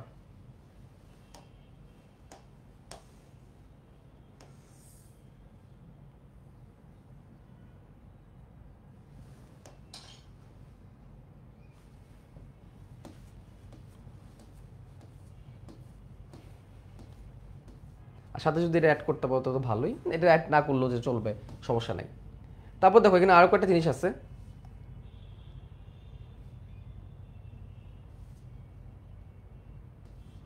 আরো একটা তথ্য আছে, এখান থেকে একটু দাগাই দিই এমসিকিউর জন্য। এমন জায়গায় দাগাবো এমসিকিউর জন্য। দেখো, জার্মান রসায়নবিদ রবার্ট ফুলজেন ডিএনএ রঞ্জন পদ্ধতি আবিষ্কার করেন, এটাকে ফুলজেন স্টেনিং বলে। উনি ডিএনএ কে রঞ্জন করছেন, এটা এমসিকিউর জন্য, এমসিকিউর জন্য জানবা। তারপরে বিজ্ঞানী চার্লস গাব বিস্তারিতভাবে গবেষণা করে দেখেন যে ডিএনএতে যতগুলো অ্যাডেনিন থাকে ততগুলো থায়ামিন, যতগুলো গুয়ানিন থাকে ততগুলো সাইটোসিন। ডিএনএতে সমবেত অ্যাডেনিন ও থায়ামিন, সমবেত গুয়ানিন, সাইটোসিন এই নীতিমালাকে চার্লস গাব রুলস বলে। এটা জ্ঞানমূলকেও আসে, এমসিকিউতেও আসে। আচ্ছা, তারপরে উইলকিন্স এবং ফ্র্যাঙ্কলিন ডিএনএ এক্সরে ক্রিস্টালোগ্রাফি করে এর ভৌত গঠন উপস্থাপন করেন, এবং এক্সরে ক্রিস্টালোগ্রাফির মাধ্যমে জানা যায় যে ডিএনএর এই যে 20 অ্যামস্ট্রং, 34 অ্যামস্ট্রং, 3.4 অ্যামস্ট্রং এই জিনিসগুলো জানা যায় এক্সরে ক্রিস্টালোগ্রাফির মাধ্যমে। এগুলো এমসিকিউতে আসে, কে করে, উইলকিন্স এবং ফ্র্যাঙ্কলিন। আর অবশেষে ডিএনএ ডাবল হেলিক্স মডেলটা প্রমাণ করছেন 1953 সালে ওয়াটসন এবং ক্রিক। ঠিক আছে, এইগুলা এমসিকিউর জন্য সুপার ডুপার ইম্পর্টেন্ট, এই লাইনগুলো জানতেই হবে। তাহলে প্রথমে হচ্ছে এক্সরের রবার্ট ফুলজেন হচ্ছে উনি কি করছেন, স্টেনিং করছেন, রং করছেন, এবং চার্লস গাব দেখাইছেন অ্যাডেনিন, থায়ামিন, গুয়ানিন, সাইটোসিন সমপরিমাণে থাকে। এক্সরে ক্রিস্টালোগ্রাফি করছেন বিজ্ঞানী উইলকিন্স এবং ফ্র্যাঙ্কলিন, এবং এক্সরে ক্রিস্টালোগ্রাফির মাধ্যমে ওনারা জানাইছেন যে 20 অ্যামস্ট্রং, 34 অ্যামস্ট্রং, 3.5 অ্যামস্ট্রং যে সংখ্যাগুলো এটা এক্সরে ক্রিস্টালোগ্রাফির মাধ্যমে জানা গেছে। আর ওয়াটসন এবং ক্রিক বলছেন যে এখানে এটা ডাবল হেলিক্স মডেল। একটা মিনিট,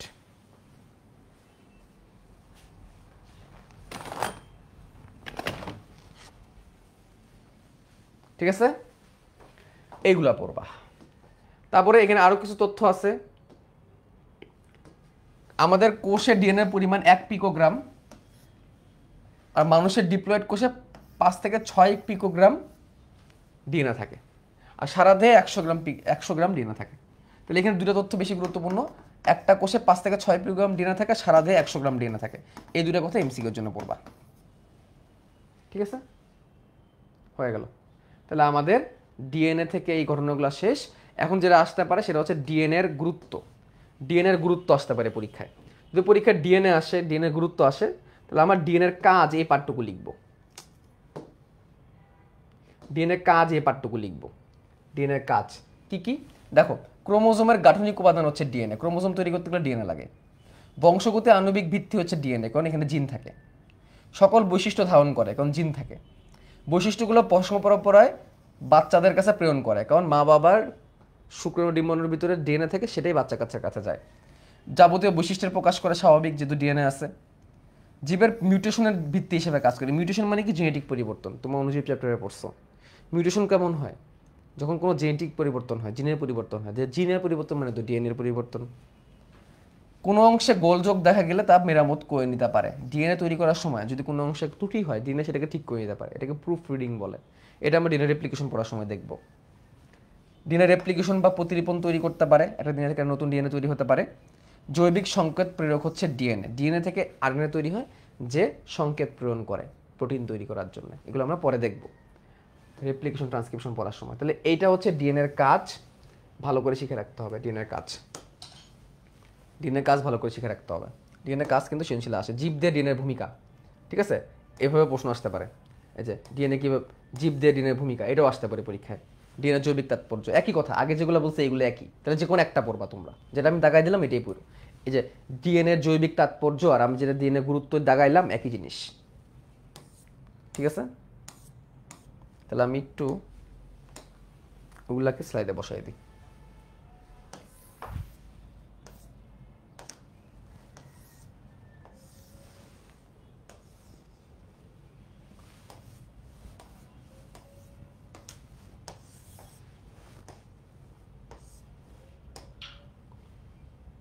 ডিএনএ গঠন এটা পড়বা তোমরা, আর ডিএনএ কাজ তোমরা এটা পড়বা। শেষ। এবার আমরা আরএনএতে চলে যাবো। ডিএনএ রেপ্লিকেশন পরে, আগে এখন আমরা আরএনএতে যাই। আরএনএ বা রাইবো নিউক্লিক অ্যাসিড কি দিয়ে তৈরি হয়? রাইবোজ শর্করা, এটাও 5 কার্বন বিশিষ্ট। রাইবোজ শর্করা C5H10O5, নাইট্রোজেনের ক্ষারক কে কে থাকবে? নাইট্রোজেনের ক্ষারক হিসেবে কে কে থাকবে? অ্যাডেনিন, গুয়ানিন, ইউরাসিল, থায়ামিন থাকবে না, ইউরাসিল এবং সাইটোসিন। 5 কার্বন বিশিষ্ট শর্করা না, অজৈব ফসফেট তো থাকবেই, অজৈব ফসফেট। এই তিনটা মিলে তৈরি হবে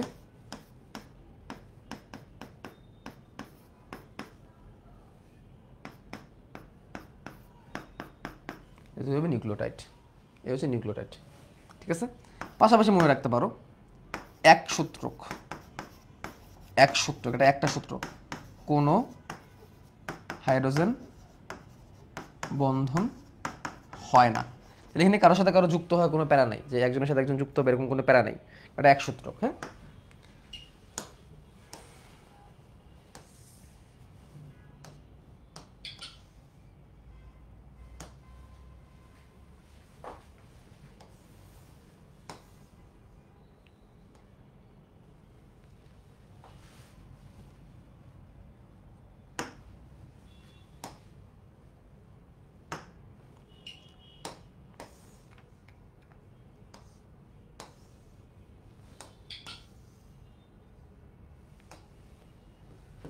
এক সূত্র কোনো হাইড্রোজেন বন্ধন তৈরি হয় না।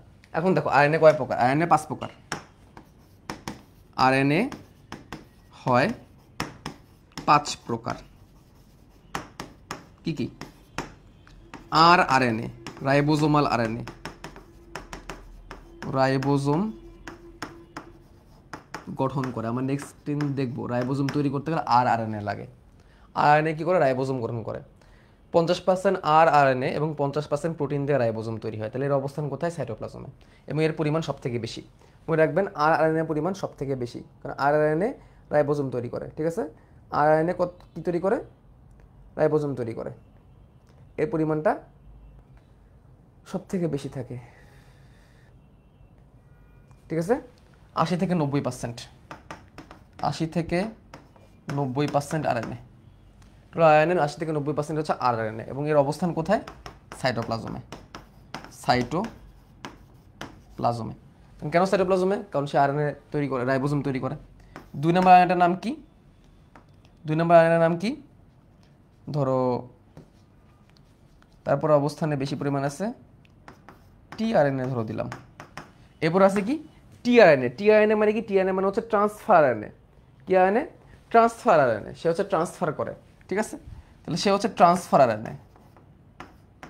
ট্রান্সফার আরএনএ সে কি করে? অ্যামাইনো অ্যাসিড বহন করে। অ্যামাইনো অ্যাসিড বহন করে। তার পার্সেন্টেজ কত? পুরো আয়নের 15% তার। এবং অবস্থান কোথায়?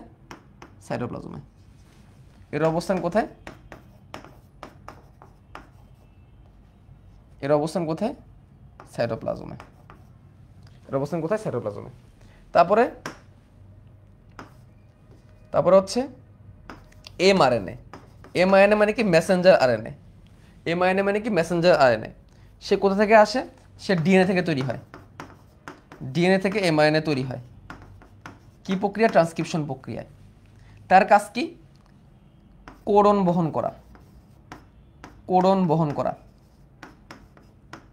প্রোটিন তৈরির কোড বহন করা। তার পার্সেন্টেজ কত থেকে? 5 থেকে 10%। তার অবস্থান কোথায়? তার অবস্থান, সে যেহেতু ডিএনএ থেকে তৈরি হয় তাহলে সে নিউক্লিয়াসেই থাকে। নিউক্লিয়াস থেকে সাইটোপ্লাজমে আসে। নিউক্লিয়াস থেকে সে কোথায় আসে? সাইটোপ্লাজমে আসে। সে নিউক্লিয়াস থেকে কোথায় আসে? সাইটোপ্লাজমে আসে। কারণ সে ডিএনএ থেকে তৈরি হয়। সে কি থেকে তৈরি হয়? ডিএনএ থেকে তৈরি হয়।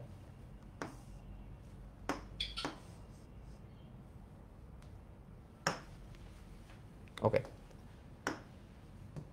তারপর আছে কি? জিআরএনএ। জিআরএনএ মানে জেনেটিক আরএনএ।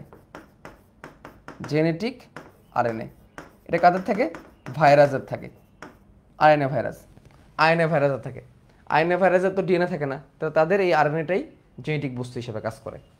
আরেকটা হচ্ছে মাইনর আরএনএ। মাইনর আরএনএ এটা খুবই অল্প পরিমাণে থাকে। খুবই অল্প পরিমাণে থাকে মাইনর আরএনএ। খুবই অল্প পরিমাণে থাকে এবং সেটা প্রোটিনের এনজাইমের কাঠামো দান করে। এনজাইমের কাঠামো দান করে। এনজাইমের কাঠামো দান করে। এই হচ্ছে গঠন। ওকে ডান। তো আরএনএ থেকে এত কিছু লাগে না। আরেকটা জিনিস মনে রাখবা, টিআরএনএ এর গঠনটা হচ্ছে ক্লোভার লিফের মতো। এটা একটু মনে রাখো, ক্লোভার পাতার মতো, এই যে এরকম ক্লোভার পাতার মতো গঠন হয়। কার? টিআরএনএ এর। এই কথা একটু পড়ে রাখবা, টিআরএনএ গঠন কিসের মতো? ক্লোভার পাতার মতো।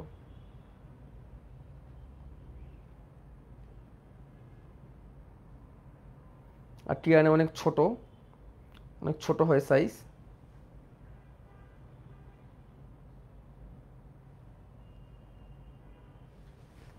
আচ্ছা, আরেকটা কথা, টিআরএনএ 5টি বাহু, টিআরএনএতে 5টি বাহু থাকে আর 4টি লুপ থাকে বা ফাঁস থাকে।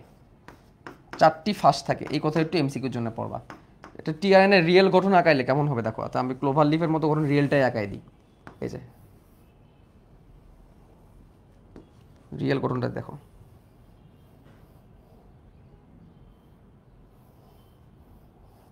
এই এরকম টাইপের রিয়েল গঠন থাকে। এখানে 4টা লুপ থাকে। দেখা যায় 4টা লুপ কোথায় কোথায়? এ একটা লুপ, এ একটা লুপ, এ একটা লুপ, এ একটা লুপ। এই জন্য 5টা বাহু থাকে। এভাবে করে গুনলে 3, 4, 5, তুমি 5টা বাহু পাবা। 5টা বাহু আর 4টা লুপ থাকে। এটা একটু এমসিকিউর জন্য পড়বা। তাছাড়া বাকিগুলা থেকে কাজই আসে সর্বোচ্চ। সৃজনশীল আসলে সর্বোচ্চ কাজ আসবে। এই এমআরএনএগুলোর কাজ, এই আরএনএগুলোর কাজ। আরএনএর কাজ তুমি আরও ভালো প্রশ্ন পাবা। টিআরএনএ এমআরএনএর কাজ তুমি সামনে পাবা। আমি যখন তোমার ট্রান্সক্রিপশন পড়াবো তখন তুমি এগুলো আরও ভালো করে জানতে পারবো। টেনশনের কিছু নাই, ঠিক আছে? এগুলো আবার আসবে। দেখো, আরএনএটা যখন রাইবোজোম পড়ানো হবে তখন আবার আলোচনা করা হবে। জিআরএনএ নিয়ে আর কোনো আলোচনা নাই। অনুজীব চ্যাপ্টারে আমরা পড়ছিলাম কিছু কিছু ভাইরাস আছে যারা আরএনএ দিয়ে তৈরি, যেগুলোকে আরএনএ ভাইরাস বলে, যেমন এইচআইভি, করোনা। ওদের ডিএনএ থাকে না, ওদের আরএনএটাই বংশগতীয় বস্তু হিসেবে কাজ করে রিভার্স ট্রান্সক্রিপশনের মাধ্যমে। শেষ। মাইনর আরএনএ থেকে তুমি কেমন কিছু জানবা না, তাহলে এটা মনে রাখবা, এটা খুবই অল্প পরিমাণে থাকে, থাকতে পারে নাও থাকতে পারে, এটা প্রোটিনের কাঠামো দান করে, এনজাইমের কাঠামো দান করে, শেষ। এই টিআরএনএ আর এমআরএনএর বহুত কাজ আছে, এগুলো ট্রান্সক্রিপশন এবং ট্রান্সলেশন আমরা দেখবো, সো টেনশনের কিছু নাই। ওকে, এই হচ্ছে আরএনএর কথাবার্তা। আরএনএ এত মাথা ঘামানোর প্রয়োজন নাই। আরএনএর ক্ষেত্রে তোমরা একজন প্রশ্ন করছে কি টিআরএনএ এমআরএনএ থেকে প্রশ্ন আসে, আমি জানি প্রশ্ন আসে, সেটা তোমাদের মাথা ঘামাইতে হবে না। এরপর একটা প্রশ্ন হচ্ছে খুবই গুরুত্বপূর্ণ, সেটা হচ্ছে ডিএনএ ও আরএনএ এর পার্থক্য। আরেকটা গুরুত্বপূর্ণ প্রশ্ন সৃজনশীলের, ডিএনএ এবং আরএনএ পার্থক্য। তোমরা যেগুলো বলো না যেগুলো থেকে প্রশ্ন আসে সেগুলো আমি জানি এবং তোমাদের এগুলো পড়াই দিব। আজ পর্যন্ত যতগুলা ক্লাস নিছি কোনো ক্লাসে কি মনে হয়েছে যে আমি কোনো কিছু বাদ দিছি বা গুরুত্বপূর্ণ কোনো কিছু পড়াই নাই? কেউ বলতে পারবা? আমার পুরো একাডেমিক জার্নিতে, একাডেমিক সাইকেলে তো পড়ছই, এখন একদম রিভিশন দিচ্ছ, তো কখনো কি মনে হয়েছে যে আমি তোমাদের কোনো কিছু বাদ দিছি, তোমাদেরকে পড়াই নাই, এরকম কিছু কখনো মনে হয়েছে? পড়ানো এরকম মনে হওয়ার কথা না, কারণ আমি কোনো কিছু বাদ দিই না যেটুকু লাগে। সো এই জন্যে আমি যেভাবে বলি সেভাবে পড়বা। আমার কথাগুলো একটু কড়া মনে হইতে পারে, একটু আমার কথাগুলো একটু মিষ্টি কম হইতে পারে, আমি অত হয়তো বা ভালোবাসা কথা বলতে পারি না, আমি অত ভালোবাসা দেখাইতেও পারি না, ঠিক আছে? এটা আমার একটা দুর্বলতা, আমি এত ভালোবাসা দেখাইতেও পারি না, তো ভালোবাসা কথা বলতেও পারি না। কিন্তু আমি তোমাদেরকে যেটুকু দিব সেটুকুতে তোমার সব কমন হবে, এটুকু শিওর আমি তোমাদের দিতে পারি।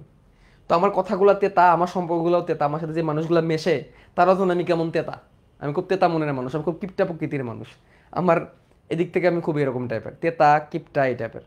কিন্তু আমি যেটা কমিটমেন্ট দিই সেটা আমি পরিপূর্ণভাবে পালন করি। তোমরা যারা আমার সাথে একাডেমিক জার্নিটা পালন করছো, একাডেমিক সাইকেলে আসো না, একাডেমিক সাইকেলে, তারা জানো না আমি কেমন, কিভাবে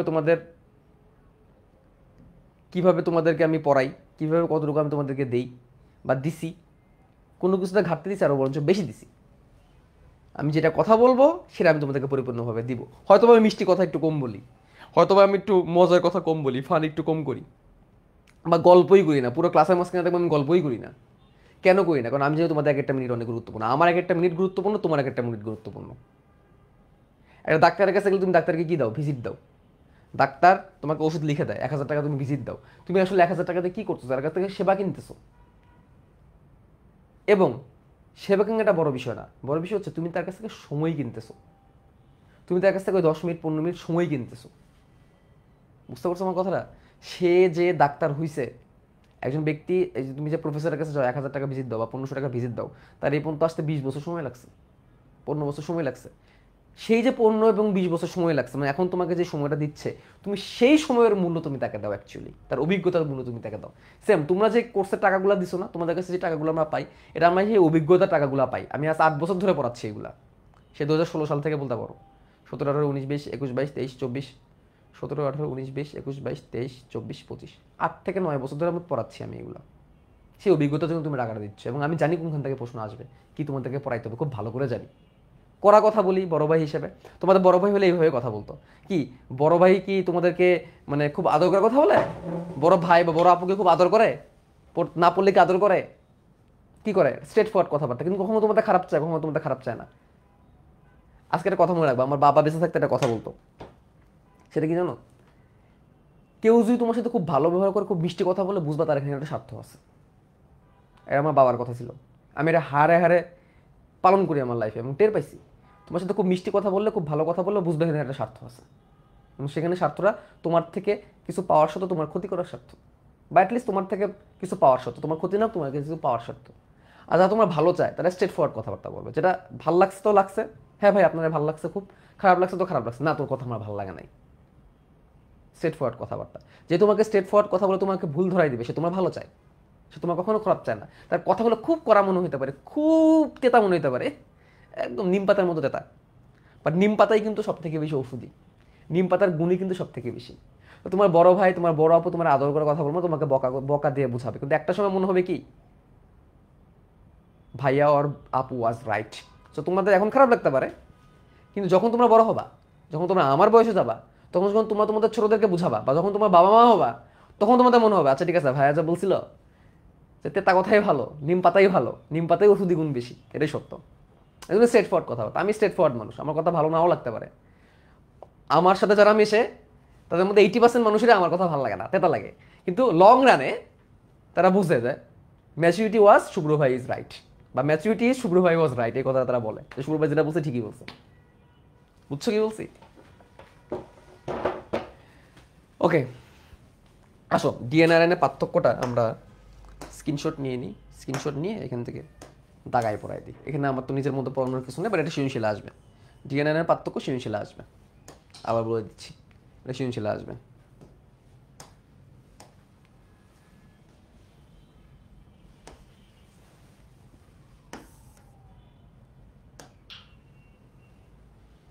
ডিএনএর পার্থক্য সৃজনশীল আসবে, এটা একদম সৃজনশীলের জন্য হটকেক।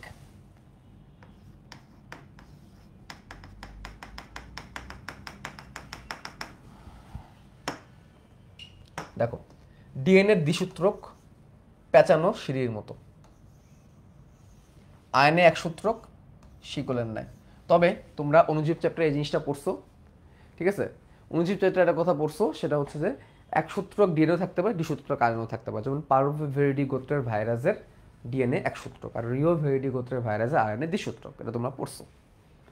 রাসায়নিক গুণ ডিএনএর মধ্যে ডিঅক্সি রাইবোজ থাকবে, পিউরিন পাইরিমিডিন হিসেবে থাইমিন থাকবে ও সাইটোসিন থাকবে। আর এখানে থাকবে রাইবোজ, এখানে ইউরাসিল থাকবে, থাইমিন থাকবে না। ডিএনএ কোনো প্রকারভেদ নাই। আরএনএর মধ্যে আবার 5 প্রকার আছে, tRNA, RNA, mRNA, minor RNA, gRNA. DNA প্রতিলিপনের মাধ্যমে নতুন ডিএনএ তৈরি হয়। একটা ডিএনএ থেকে একটা ডিএনএ তৈরি হয় প্রতিলিপনের মাধ্যমে, রেপ্লিকেশনের মাধ্যমে, হুইচ ইজ কজ রেপ্লিকেশন। আর আরএনএ তৈরি হয় ডিএনএ থেকে, যেটাকে বলা ট্রান্সক্রিপশন। তাহলে ডিএনএ তৈরি হয় আগের ডিএনএ থেকে, আরএনএ তৈরি হয় ডিএনএ থেকে। ডিএনএ সাধারণত ক্রোমোজোমেই থাকে, তবে মাইটোকন্ড্রিয়া এবং ক্লোরোপ্লাস্টেও থাকতে পারে। আরএনএস ক্রোমোজোমে থাকবে, সাইটোপ্লাজমেও থাকবে, রাইবোজোমেও থাকবে। রাইবোজোমে থাকবে আরআরএনএ, সাইটোপ্লাজমেও থাকবে টিআরএনএ, ঘোরাঘুরি করবে, আর ক্রোমোজোমে থাকবে এমআরএনএ এবং জিআরএনএ। বংশগতির ধারক, বাহক, নিয়ন্ত্রক, আর সে হচ্ছে প্রোটিন তৈরি করা, হচ্ছে আরএনএর মেইন কাজ। আরএনএর প্রধান কাজ কিন্তু প্রোটিন তৈরি করে, কারণ রাইবোজোম তৈরি করতেছে আরএনএ, রাইবোজোম প্রোটিন তৈরি করে। টিআরএনএ আর এমআরএনএ কিন্তু প্রোটিনই তৈরি করতেছে। তাহলে একটা কথা মাথায় রাখবা, এই কথাটা খুবই গুরুত্বপূর্ণ। অ্যাকচুয়ালি আরএনএর আসল উদ্দেশ্য কি? প্রোটিন তৈরি করা। ডিএনএ বংশের চরিত্র বহন করে, ভাইরাল আরএনএ বংশগতির চরিত্র বহন করতে পারে। ডিএনএর সংখ্যা নিউক্লিওটাইডে অনেক বেশি, আয়নের মধ্যে নিউক্লিওটাইডের সংখ্যা একটু কম, কারণ ডিএনএ থেকে আয়নে ছোট হয়। ডিএনএ অতিবেগুনি রশ্মি শোষণ করে এবং এর ফলে এর ক্ষতি হয়, আর এ কম অতিবেগুনি রশ্মি শোষণ করে, যার কারণে ক্ষতি হওয়ার সম্ভাবনা কম। ডিএনএ আণবিক ভর 10 লক্ষ হতে বহু কোটি হইতে পারে, আরএনএ আণবিক ভর কয়েক লক্ষ হইতে পারে, এর বেশি না। তো এখানে লাস্টের 3টা টপিক না, লাস্টের 3টা পয়েন্ট না দিলেও চলে, বাট প্রথম 7টা পয়েন্ট তুমি যদি লিখে দিয়ে আসতে পারো তাহলে তুমি ফুল মার্ক পেয়ে যাবা। প্রথম 7টা পয়েন্ট, লাস্টের 3টা পয়েন্ট অত বেশি গুরুত্বপূর্ণ না, তবে এটা তোমাকে পড়তেই হবে। ওকে, আসো এখন তোমাদেরকে কিছু দেখাই।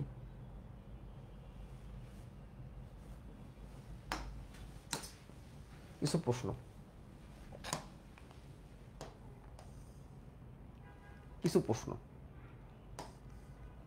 এটা একটা সৃজনশীল প্রশ্ন, খেয়াল করো। 5 প্রাইম দেখাইছে এখানে, এটা 5 prime, G C G A U G C U, তার মানে বুঝতে পারতেছি এটা আরএনএ, ইউ যেহেতু আছে। 3 prime, G C T A C G A, তার মানে এটা ডিএনএ, কারণ থাইমিন আছে।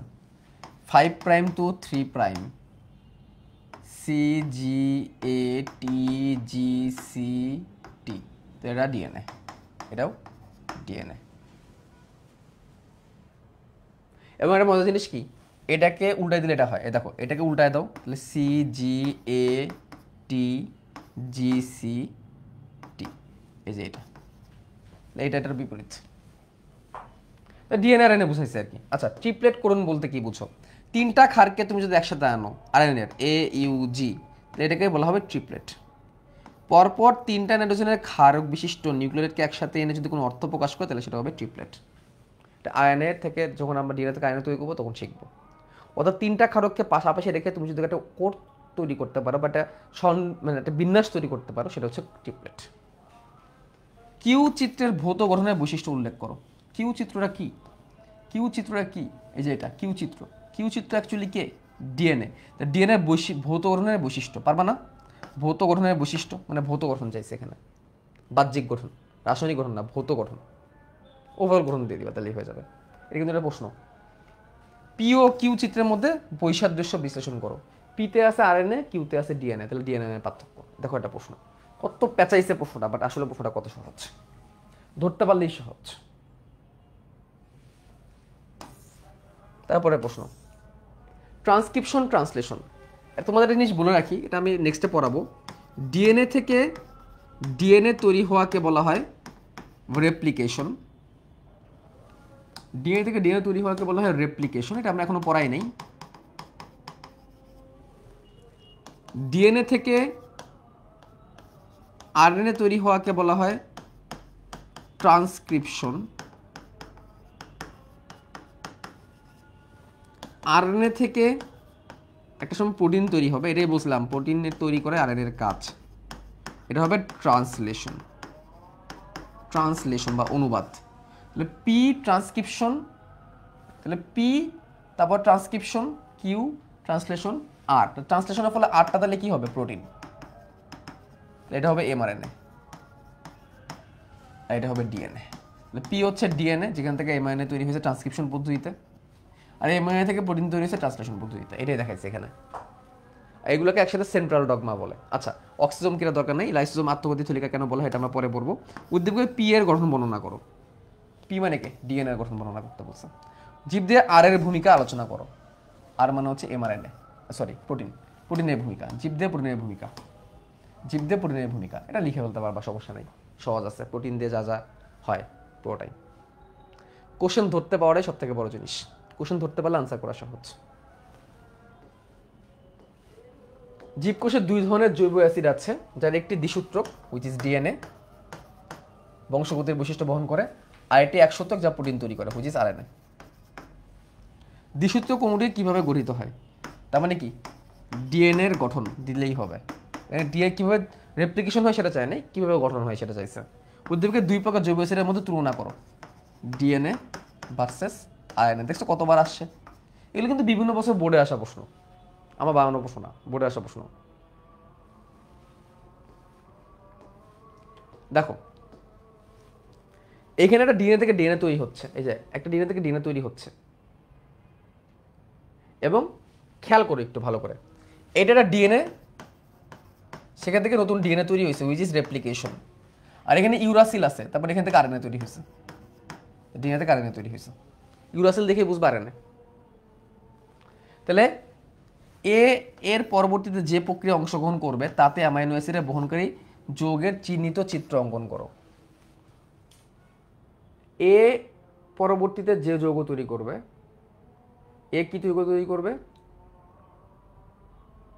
এ পরবর্তীতে যে প্রক্রিয়া অংশগ্রহণ করবে ট্রান্সক্রিপশন, তো অ্যামাইনো অ্যাসিড বহনকারী যৌগের চিহ্নিত।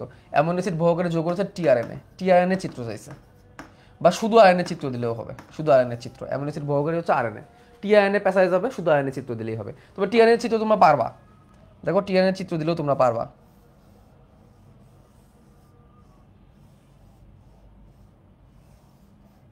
এই এটা কয়টা লুপ আছে, কয়টা বাহু আছে, যে বলছিলাম 4টা লুপ 5টা বাহু। Adenine, guanine, thymine, cytosine, thymine তো না, ইউরাসিল আছে, এগুলো লিখে দিলেই হয়ে যাবে। উদ্দীপকে এ এবং বি প্রক্রিয়া দুটির মধ্যে তুলনা করো। এ হচ্ছে ডিএনএ থেকে ডিএনএ, আর বি হচ্ছে ডিএনএ থেকে আরএনএ। এটা আমরা এখনো পড়ি নেই, এটা আমরা পরে পড়বো। এটা হচ্ছে রেপ্লিকেশন আর ট্রান্সক্রিপশনের তুলনা, এটা আমরা নেক্সট ক্লাসে পড়বো। রেপ্লিকেশন ভার্সেস ট্রান্সক্রিপশন আমরা পরে পড়বো। আচ্ছা খেয়াল করো, এখানে এটা 2 নম্বর কার্বনে ওএইচ আছে, তাহলে এটা হচ্ছে শুধু রাইবোস। এখানে 2 নম্বর কার্বনে ও নাই, এটা হচ্ছে ডিঅক্সিরাইবোস। দেখছো কেমন প্রশ্ন আসে? এই জন্য আমি এটা তোমাদের আঁকায় দেখাইছিলাম। এই 2 নম্বর কার্বনে খেয়াল করবা, এখানে ও নাই, ডিঅক্সিরাইবোস, এখানে ও আছে তাহলে শুধু রাইবোস। আই জৈব অ্যাসিডের গাঠনিক উপাদান, তা যে দ্বারা গঠিত জৈব অ্যাসিড থেকে সৃষ্ট বর্ণনা করো। আই জৈব অ্যাসিড দ্বারা গাঠনিক উপাদান, দেখো পেঁচাইছে, আই কি রাইবোস দ্বারা গাঠনিক উপাদান মানে কি আরএনএ, যে দ্বারা গঠিত তার মানে কি ডিএনএ থেকে সৃষ্ট, মানে ডিএনএ থেকে আরএনএ তৈরি হয়েছে, এটা বুঝাইছে। তার মানে ট্রান্সক্রিপশন, নেক্সট ক্লাসে পড়বো। দেখছো কেমনে পেঁচাইছে প্রশ্ন। আই দ্বারা গঠিত উপাদান, রাইবোস দ্বারা গঠিত উপাদান হচ্ছে আরএনএ, যে দ্বারা গঠিত উপাদান হচ্ছে ডিএনএ, ডিএনএ থেকে আরএনএ তৈরি হয়েছে, এটা প্রমাণ করতে বলছে। উদ্দীপকের আই এবং যে দ্বারা গঠিত জৈব অ্যাসিড দুটোর মধ্যে তুলনা, পার্থক্য, ডিএনএ আরএনএ পার্থক্য। ক্রোমোজোমের দ্বিসূত্রক জৈব অ্যাসিড থাকে, উক্ত জৈব অ্যাসিড জৈবিক প্রক্রিয়ায় এমআরএনএ উৎপন্ন করে, ডিএনএ থেকে এমআরএনএ তৈরি হয়। উদ্দীপকে উল্লিখিত অ্যাসিডটির ভৌত গঠন বর্ণনা করো, ডিএনএ এর গঠন। উদ্দীপকে উল্লিখিত শেষের লাইনটি ব্যাখ্যা করো, ট্রান্সক্রিপশন। ট্রান্সক্রিপশন তো আমরা আজকে পড়ি নাই, নেক্সট দিন পড়ব।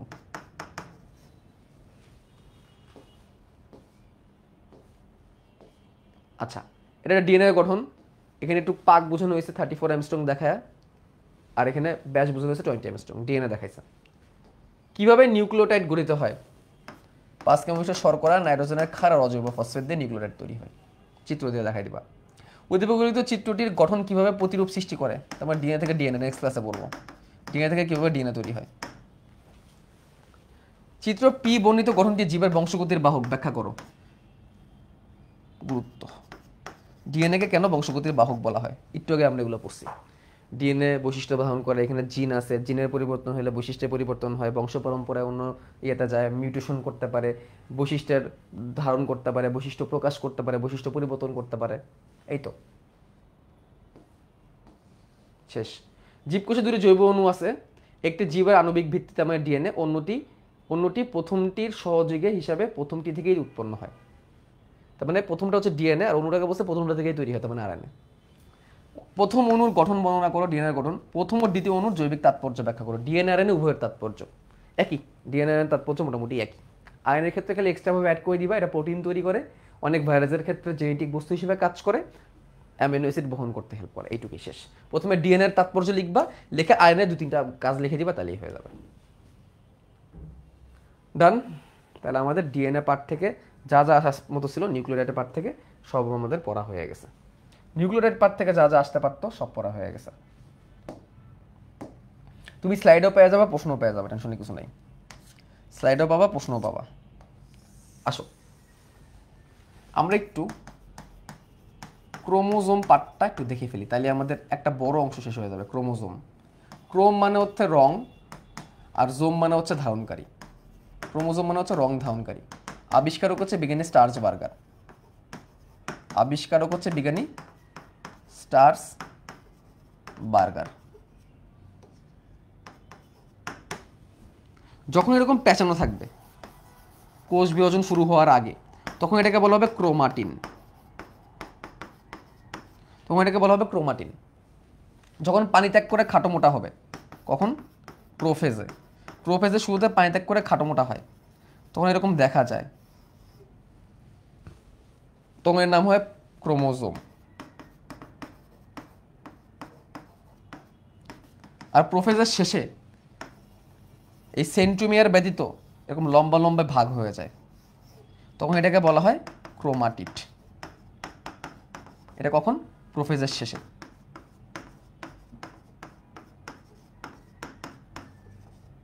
তাহলে কি বললাম? কোষ বিভাজন শুরু হওয়ার আগে এরকম পেঁচায় থাকবে, তখন একে দেখা যাবে না, পানি ধারণ করবে না, সরি পানি ধারণ করা থাকবে, পানি গ্রহণ করে পেঁচায় থাকবে, রং ধারণ করবে না, তার নাম ক্রোমাটিন।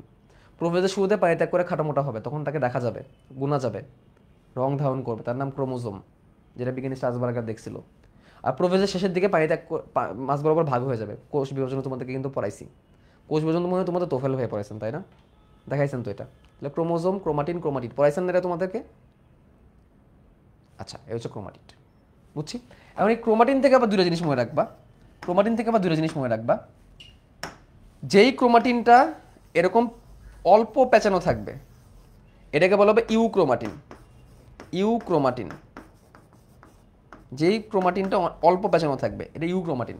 আর যে পেঁচানোটা খুব প্যাস, খুব প্যাস, খুব প্যাস, জিলাপির প্যাস, জিলাপির পেঁয়াজ এদের পেটের মধ্যে, এইসব মানুষকে কেউ ভালোবাসে? এগুলো ঝামেলা না? ঝামেলা। এই জন্য এদেরকে কেউ ভালোবাসে না, এদেরকে হেট করে। এই জন্য এটা হেটারোক্রোমাটিন, এভাবে মনে রাখবা। এটা হচ্ছে হেটারোক্রোমাটিন। হেটারোক্রোমাটিন খুব পেছানো জিলাপির পেঁয়াজ। আর হেট করার পেছনে আরেকটা কারণ আছে, এদের ডিএনএ গুলা, এদের ডিএনএ বা জিনগুলা, এদের ডিএনএ বা জিনগুলো অকার্যকর। তার মানে কোনো ফাংশনাল না, ফাংশনাল না। আর ইউক্রোমাটিন বলে না আই লাভ ইউ, আমি তোমাকে ভালোবাসি, ইউক্রোমাটিন ভালোবাসে, কারণ কি এরা কার্যকর ডিএনএ, এরা কার্যকর ডিএনএ বা জিন ধারণ করে। এই হচ্ছে ইউক্রোমাটিন আর হেটারোক্রোমাটিনের পার্থক্য। তাহলে ইউক্রোমাটিন অল্প পেঁচানো থাকবে, কার্যকর ডিএনএ ধারণ করবে, আই লাভ ইউ, আমি তোমাকে ভালোবাসি, এবং ইউক্রোমাটিনকেও সবাই ভালোবাসে। আর হেটারোক্রোমাটিন অকার্যকর, অকর্ম, খালি পেঁয়াজ, জিলাপির পেঁয়াজ, এদের কেউ পছন্দ করে না, হেট করে হেটারোক্রোমাটিন। Euchromatin, heterochromatin. তাহলে ইউক্রোমাটিনটা কাজে লাগে। ক্রোমোজোম তো পড়লামই। এখন দেখো ক্রোমোজোম থেকে জিনিসটা জানতে হবে, ক্রোমোজোমের একদম মাঝখানের যে জায়গাটা থাকে এটাকে বলা হয় মুখ্য কুঞ্চন। মুখ্য কুঞ্চন বা এটাকে বলা হয় সেন্ট্রোমিয়ার। মুখ্য কুঞ্চন বা সেন্ট্রোমিয়ার। তবে ক্রোমোজোমের এখানে আরও একটা কুঞ্চন থাকতে পারে, এটাকে বলা হয় গৌণ কুঞ্চন। আরও একটা খাস থাকতে পারে, এটাকে বলে গৌণ কুঞ্চন। এটাকে বলা হয় গৌণ কুঞ্চন। এটা আরেকটা নাম আছে, সেটা কি নর। আরেকটা নাম আছে নর। নর মানে কি? নর মানে হচ্ছে নিউক্লিওলাস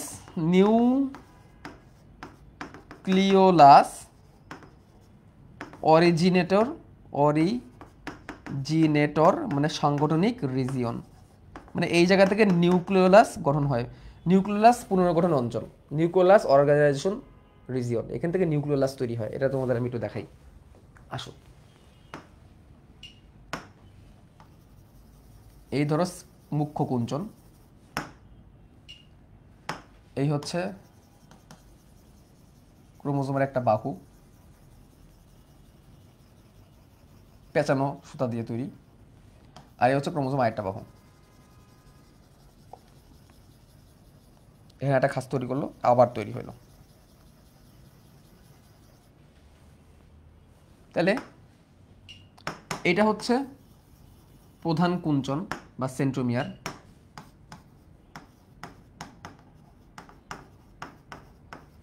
এটা হচ্ছে গৌণ কুঞ্চন, গৌণ কুঞ্চন বা নর, নিউক্লিওলাস অরিজিনেটর রিজিয়ন। কারণ কি এইটা যদি কখনো কোনো নিউক্লিওলাসের সাথে কানেক্ট হয়, নিউক্লিওলাস এই জায়গা থেকে তৈরি হবে। ক্রোমোজোমের ভিতরে নিউক্লিওলাস থাকে না, নিউক্লিয়াসের ভিতরে নিউক্লিওলাসটা এই জায়গা থেকে তৈরি হবে। এটা হচ্ছে নিউক্লিওলাস, নিউক্লিওলাস।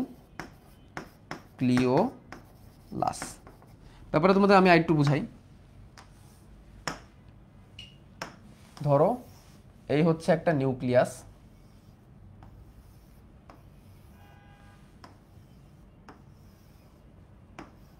নিউক্লিয়াস, নিউক্লিয়াসের ভিতরে ধরো এটা হচ্ছে নিউক্লিওলাস, এটার ভিতরে ধরো অনেকগুলো ক্রোমোজোম আছে, নিউক্লিওলাস।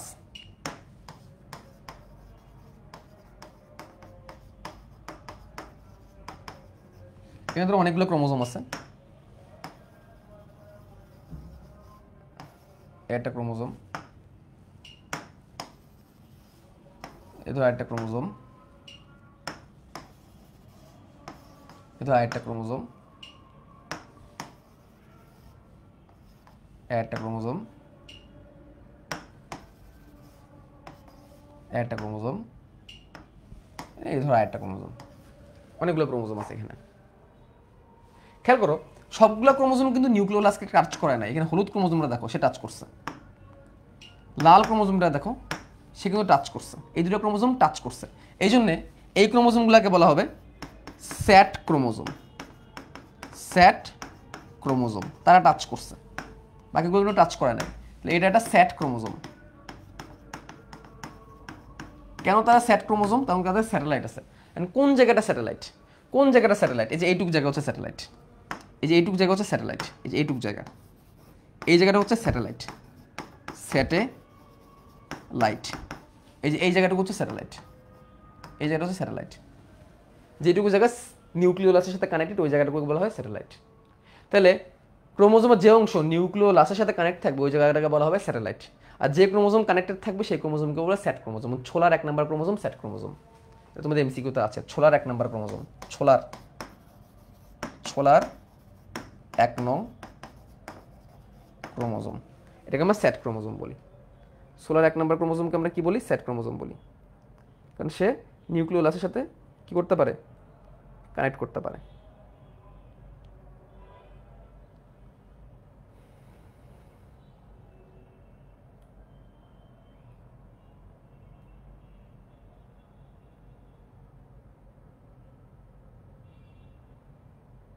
ওকে, আচ্ছা এখন দেখো সেন্ট্রোম ক্রোমোজোমের একদম প্রান্তের যে অংশটা এটাকে বলে টেলোমিয়ার, টেলোমিয়ার। এবং এখান থেকে একটা এনজাইম পাওয়া যায়, যে এনজাইমটার নাম হচ্ছে টেলোমারেস এনজাইম, টেলোমারেস এনজাইম। বিজ্ঞানী মুলার উনি বলছেন এটা মানুষের জরা রোধ করে, জরা রোধ করে মানে কি? জরা মানে বার্ধক্য।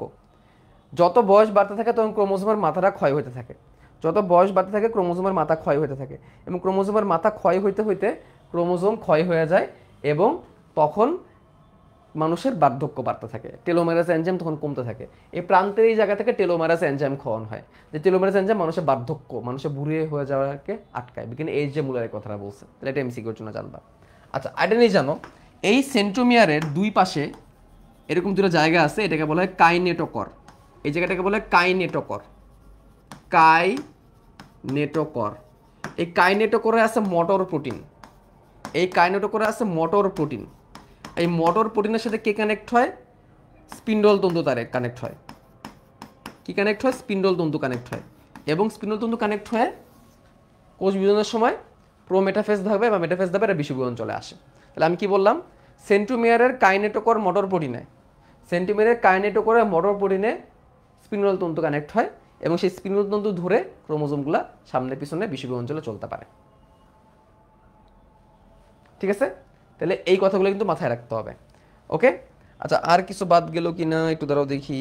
সেন্ট্রোমিয়ার পড়ে ফেলছি, ক্রোমাটিড পড়ে ফেলছি, ঠিক আছে। ক্রোমোজোম থেকে এই কথাগুলো হচ্ছে ক্রোমোজোমের গঠন থেকে এনাফ, ক্রোমোজোমের গঠন পড়লে এই কথাগুলো এনাফ। এখন আমাদের আর কটা জিনিস জানতে হবে, সেটা হচ্ছে এগুলো আমরা অলরেডি জেনে আসছি।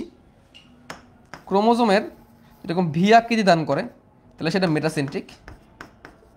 ক্রোমোজোম যদি এল আকৃতি ধান করে তাহলে সাব মেটাসেন্ট্রিক। ক্রোমোজোম যদি যে আকৃতি ধান করে তাহলে অ্যাক্রোসেন্ট্রিক। আর ক্রোমোজোম যদি আই আকৃতি দান করে তাহলে টেলোসেন্ট্রিক। দ্যাটস ইট এমসিকিউর জন্য, এমসিকিউতে খুব আসে। ক্রোমোজোমে যদি একটা সেন্টিমিটার থাকে তাহলে মোনোসেন্ট্রিক, 2টা সেন্টিমিটার থাকলে ডাইসেন্ট্রিক, একাধিক থাকলে পলিসেন্ট্রিক, সেন্টিমিটার না থাকলে অ্যাসেন্ট্রিক। এটা অতটা বেশি গুরুত্বপূর্ণ না। আচ্ছা তারপরে এবছর এগ্রিভার্সিটিতে প্রশ্ন আসছে, মানুষের ক্ষেত্রে 2টি সেক্স ক্রোমোজোম, যেটা এক্স এবং ওয়াই অথবা এক্স এবং এক্স, এবং 44টি বা 22 জোড়া অটোজোম। জানি না আমরা, এটা তোমরা জানি, এটা এমসিকিউর জন্য, এগুলো সব এমসিকিউর জন্য। সর্বশেষ যে জিনিসটা আমাদের জানতে হবে, ক্রোমোজোমের রাসায়নিক গঠন। ক্রোমোজোমের রাসায়নিক গঠন, ক্রোমোজোমের কাজ আর ডিএনএর কাজ মোটামুটি সেম। ক্রোমোজোমের রাসায়নিক গঠনটা আমাদের একটু জানতে হবে। এই যে এটা ক্রোমোজোমের রাসায়নিক গঠন, এই জায়গাটা আমাদের একটু মুখস্থ করতে হবে। এই যে এটা দেখো, খুবই সহজ, আমি তোমাদের এখনই মুখস্থ করাই দিচ্ছি। ক্রোমোজোমের রাসায়নিক গঠন আমি এখনই তোমাদের মুখস্থ করাই দিব, ঠিক আছে। তারপর দেখো ক্রোমোজোমের কাজ, এটা একটু পড়ে নিবা। তারপর আছে ক্রোমোজোমের কাজ। ক্রোমোজোমের কাজ আর ডিএনএর কাজ মোটামুটি সেম, কারণ ডিএনএ তৈরি হয়, ক্রোমোজোম তৈরি হয় ডিএনএ দিয়ে। এই দুটো জিনিস আমি তোমাদের পড়াই দিই। প্রথমে আমরা ক্রোমোজোমের রাসায়নিক গঠন দেখব। খেয়াল করো, ক্রোমোজোমের প্রধান রাসায়নিক গঠন হচ্ছে নিউক্লিক অ্যাসিড এবং প্রোটিন। ক্রোমোজোমের প্রধান রাসায়নিক উপাদান হচ্ছে নিউক্লিক অ্যাসিড আর প্রোটিন। ক্রোমোজোমের প্রধান রাসায়নিক উপাদানকে নিউক্লিক অ্যাসিড এবং প্রোটিন। নিউক্লিক অ্যাসিড হিসেবে থাকে ডিএনএ আর প্রোটিন হিসেবে থাকে নর্মালি হিস্টোন প্রোটিন। এবং মনে রাখবা ডিএনএ এর পরিমাণ হচ্ছে 45% আর নিউক্লিক অ্যাসিডের পরিমাণ, প্রোটিনের পরিমাণ হচ্ছে 55%। ঠিক আছে, বলা হয়ে থাকে প্রোটিনের পরিমাণ হচ্ছে 55% আর নিউক্লিক অ্যাসিডের পরিমাণ হচ্ছে 45%। নিউক্লিক অ্যাসিডের মধ্যে থাকে ডিএনএ এবং আরএনএ, কারণ আমরা জানি দুনিয়াতে নিউক্লিক অ্যাসিড আছেই কয়টা, দুইটা, ডিএনএ এবং আরএনএ। ঠিক আছে, এর মধ্যে আবার ডিএনএ থেকে 90% আর আরএনএ থাকে হচ্ছে 10%। আবার বলি, একটা ক্রোমোসোমের প্রধান উপাদান দুইটা, যেটা বলে থাকে 1:1 অনুপাতে থাকে, বলা হয়ে থাকে 1:1 পরিমাণে ডিএনএ এবং নিউক্লিক অ্যাসিড থাকে, নিউক্লিক অ্যাসিড এবং প্রোটিন থাকে, কিন্তু অ্যাকচুয়ালি নিউক্লিক অ্যাসিডের পরিমাণ হচ্ছে 45% আর প্রোটিনের পরিমাণ হচ্ছে 55%। এই 45%-এর মধ্যে ডিএনএ থাকবে 90%, আরএনএ থাকবে 10%। আচ্ছা, এই যে প্রোটিন আবার দুই রকমের, হিস্টোন প্রোটিন, নন হিস্টোন প্রোটিন। হিস্টোন প্রোটিনগুলো কি কি? H1, H2, H3, H4, দেখো কত সহজ। H1, H2, H3, H4, H2 এর মধ্যে আবার আলফা আর বিটা আছে। আর নন হিস্টোন প্রোটিন আছে 500 রকমের। শেষ। মনে রাখতে হবে ব্যাকটেরিয়ার ক্ষেত্রে হিস্টোন প্রোটিন থাকে না, ব্যাকটেরিয়াতে নেই, ব্যাকটেরিয়াতে নেই। এবং হিস্টোন প্রোটিন হচ্ছে ক্রোমোজোম তৈরির একটা গুরুত্বপূর্ণ উপাদান। এটা না থাকার কারণে ধরা হয়ে থাকে ব্যাকটেরিয়া তো ক্রোমোজোম তৈরি হয় না, শুধু ডিএনএ থাকে। তো ব্যাকটেরিয়াতে নন হিস্টোন প্রোটিন থাকে। আর থাকে কি? বিভিন্ন রকমের ধাতব আয়ন, ক্যালসিয়াম এবং আয়রন। এটা একদম ডাইরেক্ট মুখস্থ করবা, এমসিকিউতে আসে। এনজাইম হিসেবে থাকে কি? ডিএনএ পলিমারেজ, কেমন থাকে? ডিএনএ থেকে ডিএনএ তৈরি করার জন্য। আরএনএ পলিমারেজ কেমন থাকে? ডিএনএ থেকে আরএনএ তৈরি করার জন্য। নিউক্লিওসাইড ট্রাইফসফেটেস, দেখো ফসফেট যেহেতু দেখতেছো তার মানে বুঝতে পারো শক্তি তৈরি, এটিপি তৈরির জন্য। ফসফেটেস এনজাইম তার মানে কি? শক্তি তৈরি করার জন্য। দেখো ডিএনএ থেকে ডিএনএ তৈরি করা লাগবে, তাহলে ডিএনএ পলিমারেজ থাকবে কোথায়? ক্রোমোজোমেই থাকবে, যাতে ডিএনএ থেকে ডিএনএ তৈরি হয়। ডিএনএ থেকে আরএনএ তৈরি করা লাগে, তাহলে আরএনএ পলিমারেজ হয়ে গেল। ধাতব আয়ন হচ্ছে ক্যালসিয়াম আর আয়রন, হয়ে গেল। প্রোটিন দুই রকমের, হিস্টোন আর নন হিস্টোন। 500 রকমের histone, H1, H2, H3, H4। আর নিউক্লিক অ্যাসিড থাকে দুই রকমের, ডিএনএ আর আরএনএ। ডিএনএ থেকে 90%, আরএনএ থেকে 10%। ডিএনএ নিউক্লিক অ্যাসিডের পরিমাণ 35%, প্রোটিনের পরিমাণ 55%, যদি একে 1:1 ধরা হয়, হয়ে গেল। শেষ। মুখস্থ, ঠাড়া মুখস্থ, এটা ঠাড়া মুখস্থ। এবার দেখো ক্রোমোজোমের কাজ সহজ, খুবই সহজ, আগেটার মতোই। ডিএনএ কাজ, ক্রোমোজোমের কাজ এক। দেখো বংশগতির ধারক বাহক। ক্রোমোজোম কোষ বিভাজনে অংশগ্রহণ করে, কারণ আমরা জানি মাইটোসিস এবং মিওসিসে ক্রোমোজোম এক করে ভাগ হয়। ডিএনএ জিন ধারণ করে, কারণ যেহেতু তার মধ্যে ক্রোমোজোম আছে। ডিএনএ থেকে এমআরএনএ তৈরি হয়, এবার থেকে প্রোটিন তৈরি হয়। ক্রোমোজোম লিঙ্গ নির্ধারণে হেল্প করে সেক্স ক্রোমোজোমের মাধ্যমে। ব্লুপ্রিন্ট হিসেবে কাজ করে, যেহেতু ডিএনএ ক্রোমোজোমের মাধ্যমেই ছড়ায় তার সন্তানের কাছে। এবং মিউটেশনের মূল উপাদান হিসেবে কাজ করে, মিউটেশন হলে জেনেটিক পরিবর্তন হয়। বি ক্রোমোজোম নামে একটা ক্রোমোজোম আছে, এটা আত্মকেন্দ্রিক ক্রোমোজোম, উলট চণ্ডাল উদ্ভিদে এটা পাওয়া যায়। ঠিক আছে, এটা হচ্ছে মেন্ডেলের সূত্র মানে না। ঠিক আছে, এটা তেমন একটা গুরুত্বপূর্ণ কিছু না, এটা আমি এমনি এনে ফেলছি এখানে। এটা মনে রাখো, বি ক্রোমোজোম নামের একটা আত্মকেন্দ্রিক ক্রোমোজোম আছে, এটা তো ভালো কোনো কাজ করেই না, এটা কোনো সূত্র মানে না। তাহলে আমরা এখান থেকে এই ক্রোমোজোমের কাজ করবো, ক্রোমোজোমের কাজ করলে ডিএনএ কাজ করা হয়ে যাবে। এখন তোমাদের লাস্ট হিস্টোন প্রোটিন এবং ক্রোমোজোম কেমনে তৈরি হয় একটু দেখাই দিই। দেখো 8টা হিস্টোন প্রোটিন, 4, 5, 6, 7, 8। 8টা হিস্টোন প্রোটিন দিয়ে একটা হিস্টোন অক্টামার তৈরি হয়। 8টা হিস্টোন প্রোটিন দিয়ে একটা হিস্টোন অক্টামার তৈরি হয়। 8টা হিস্টোন প্রোটিন দিয়ে একটা হিস্টোন অক্টামার তৈরি হয়। হিস্টোন অক্টামার 8টা হিস্টোন প্রোটিন দিয়ে তৈরি হয়। হিস্টোন অক্টামার। এই 8টা হিস্টোন প্রোটিনের সাথে ডিএনএ এভাবে করে যুক্ত হয়। ডিএনএ এটাকে পেঁচায়, এভাবে পেঁচায়। ডিএনএ, এগুলো হচ্ছে কি? ডিএনএ। এবং যে জায়গায় ডিএনএ এবং হিস্টোন অক্টামার একসাথে কানেক্টেড, এই জায়গাটা খুবই গুরুত্বপূর্ণ।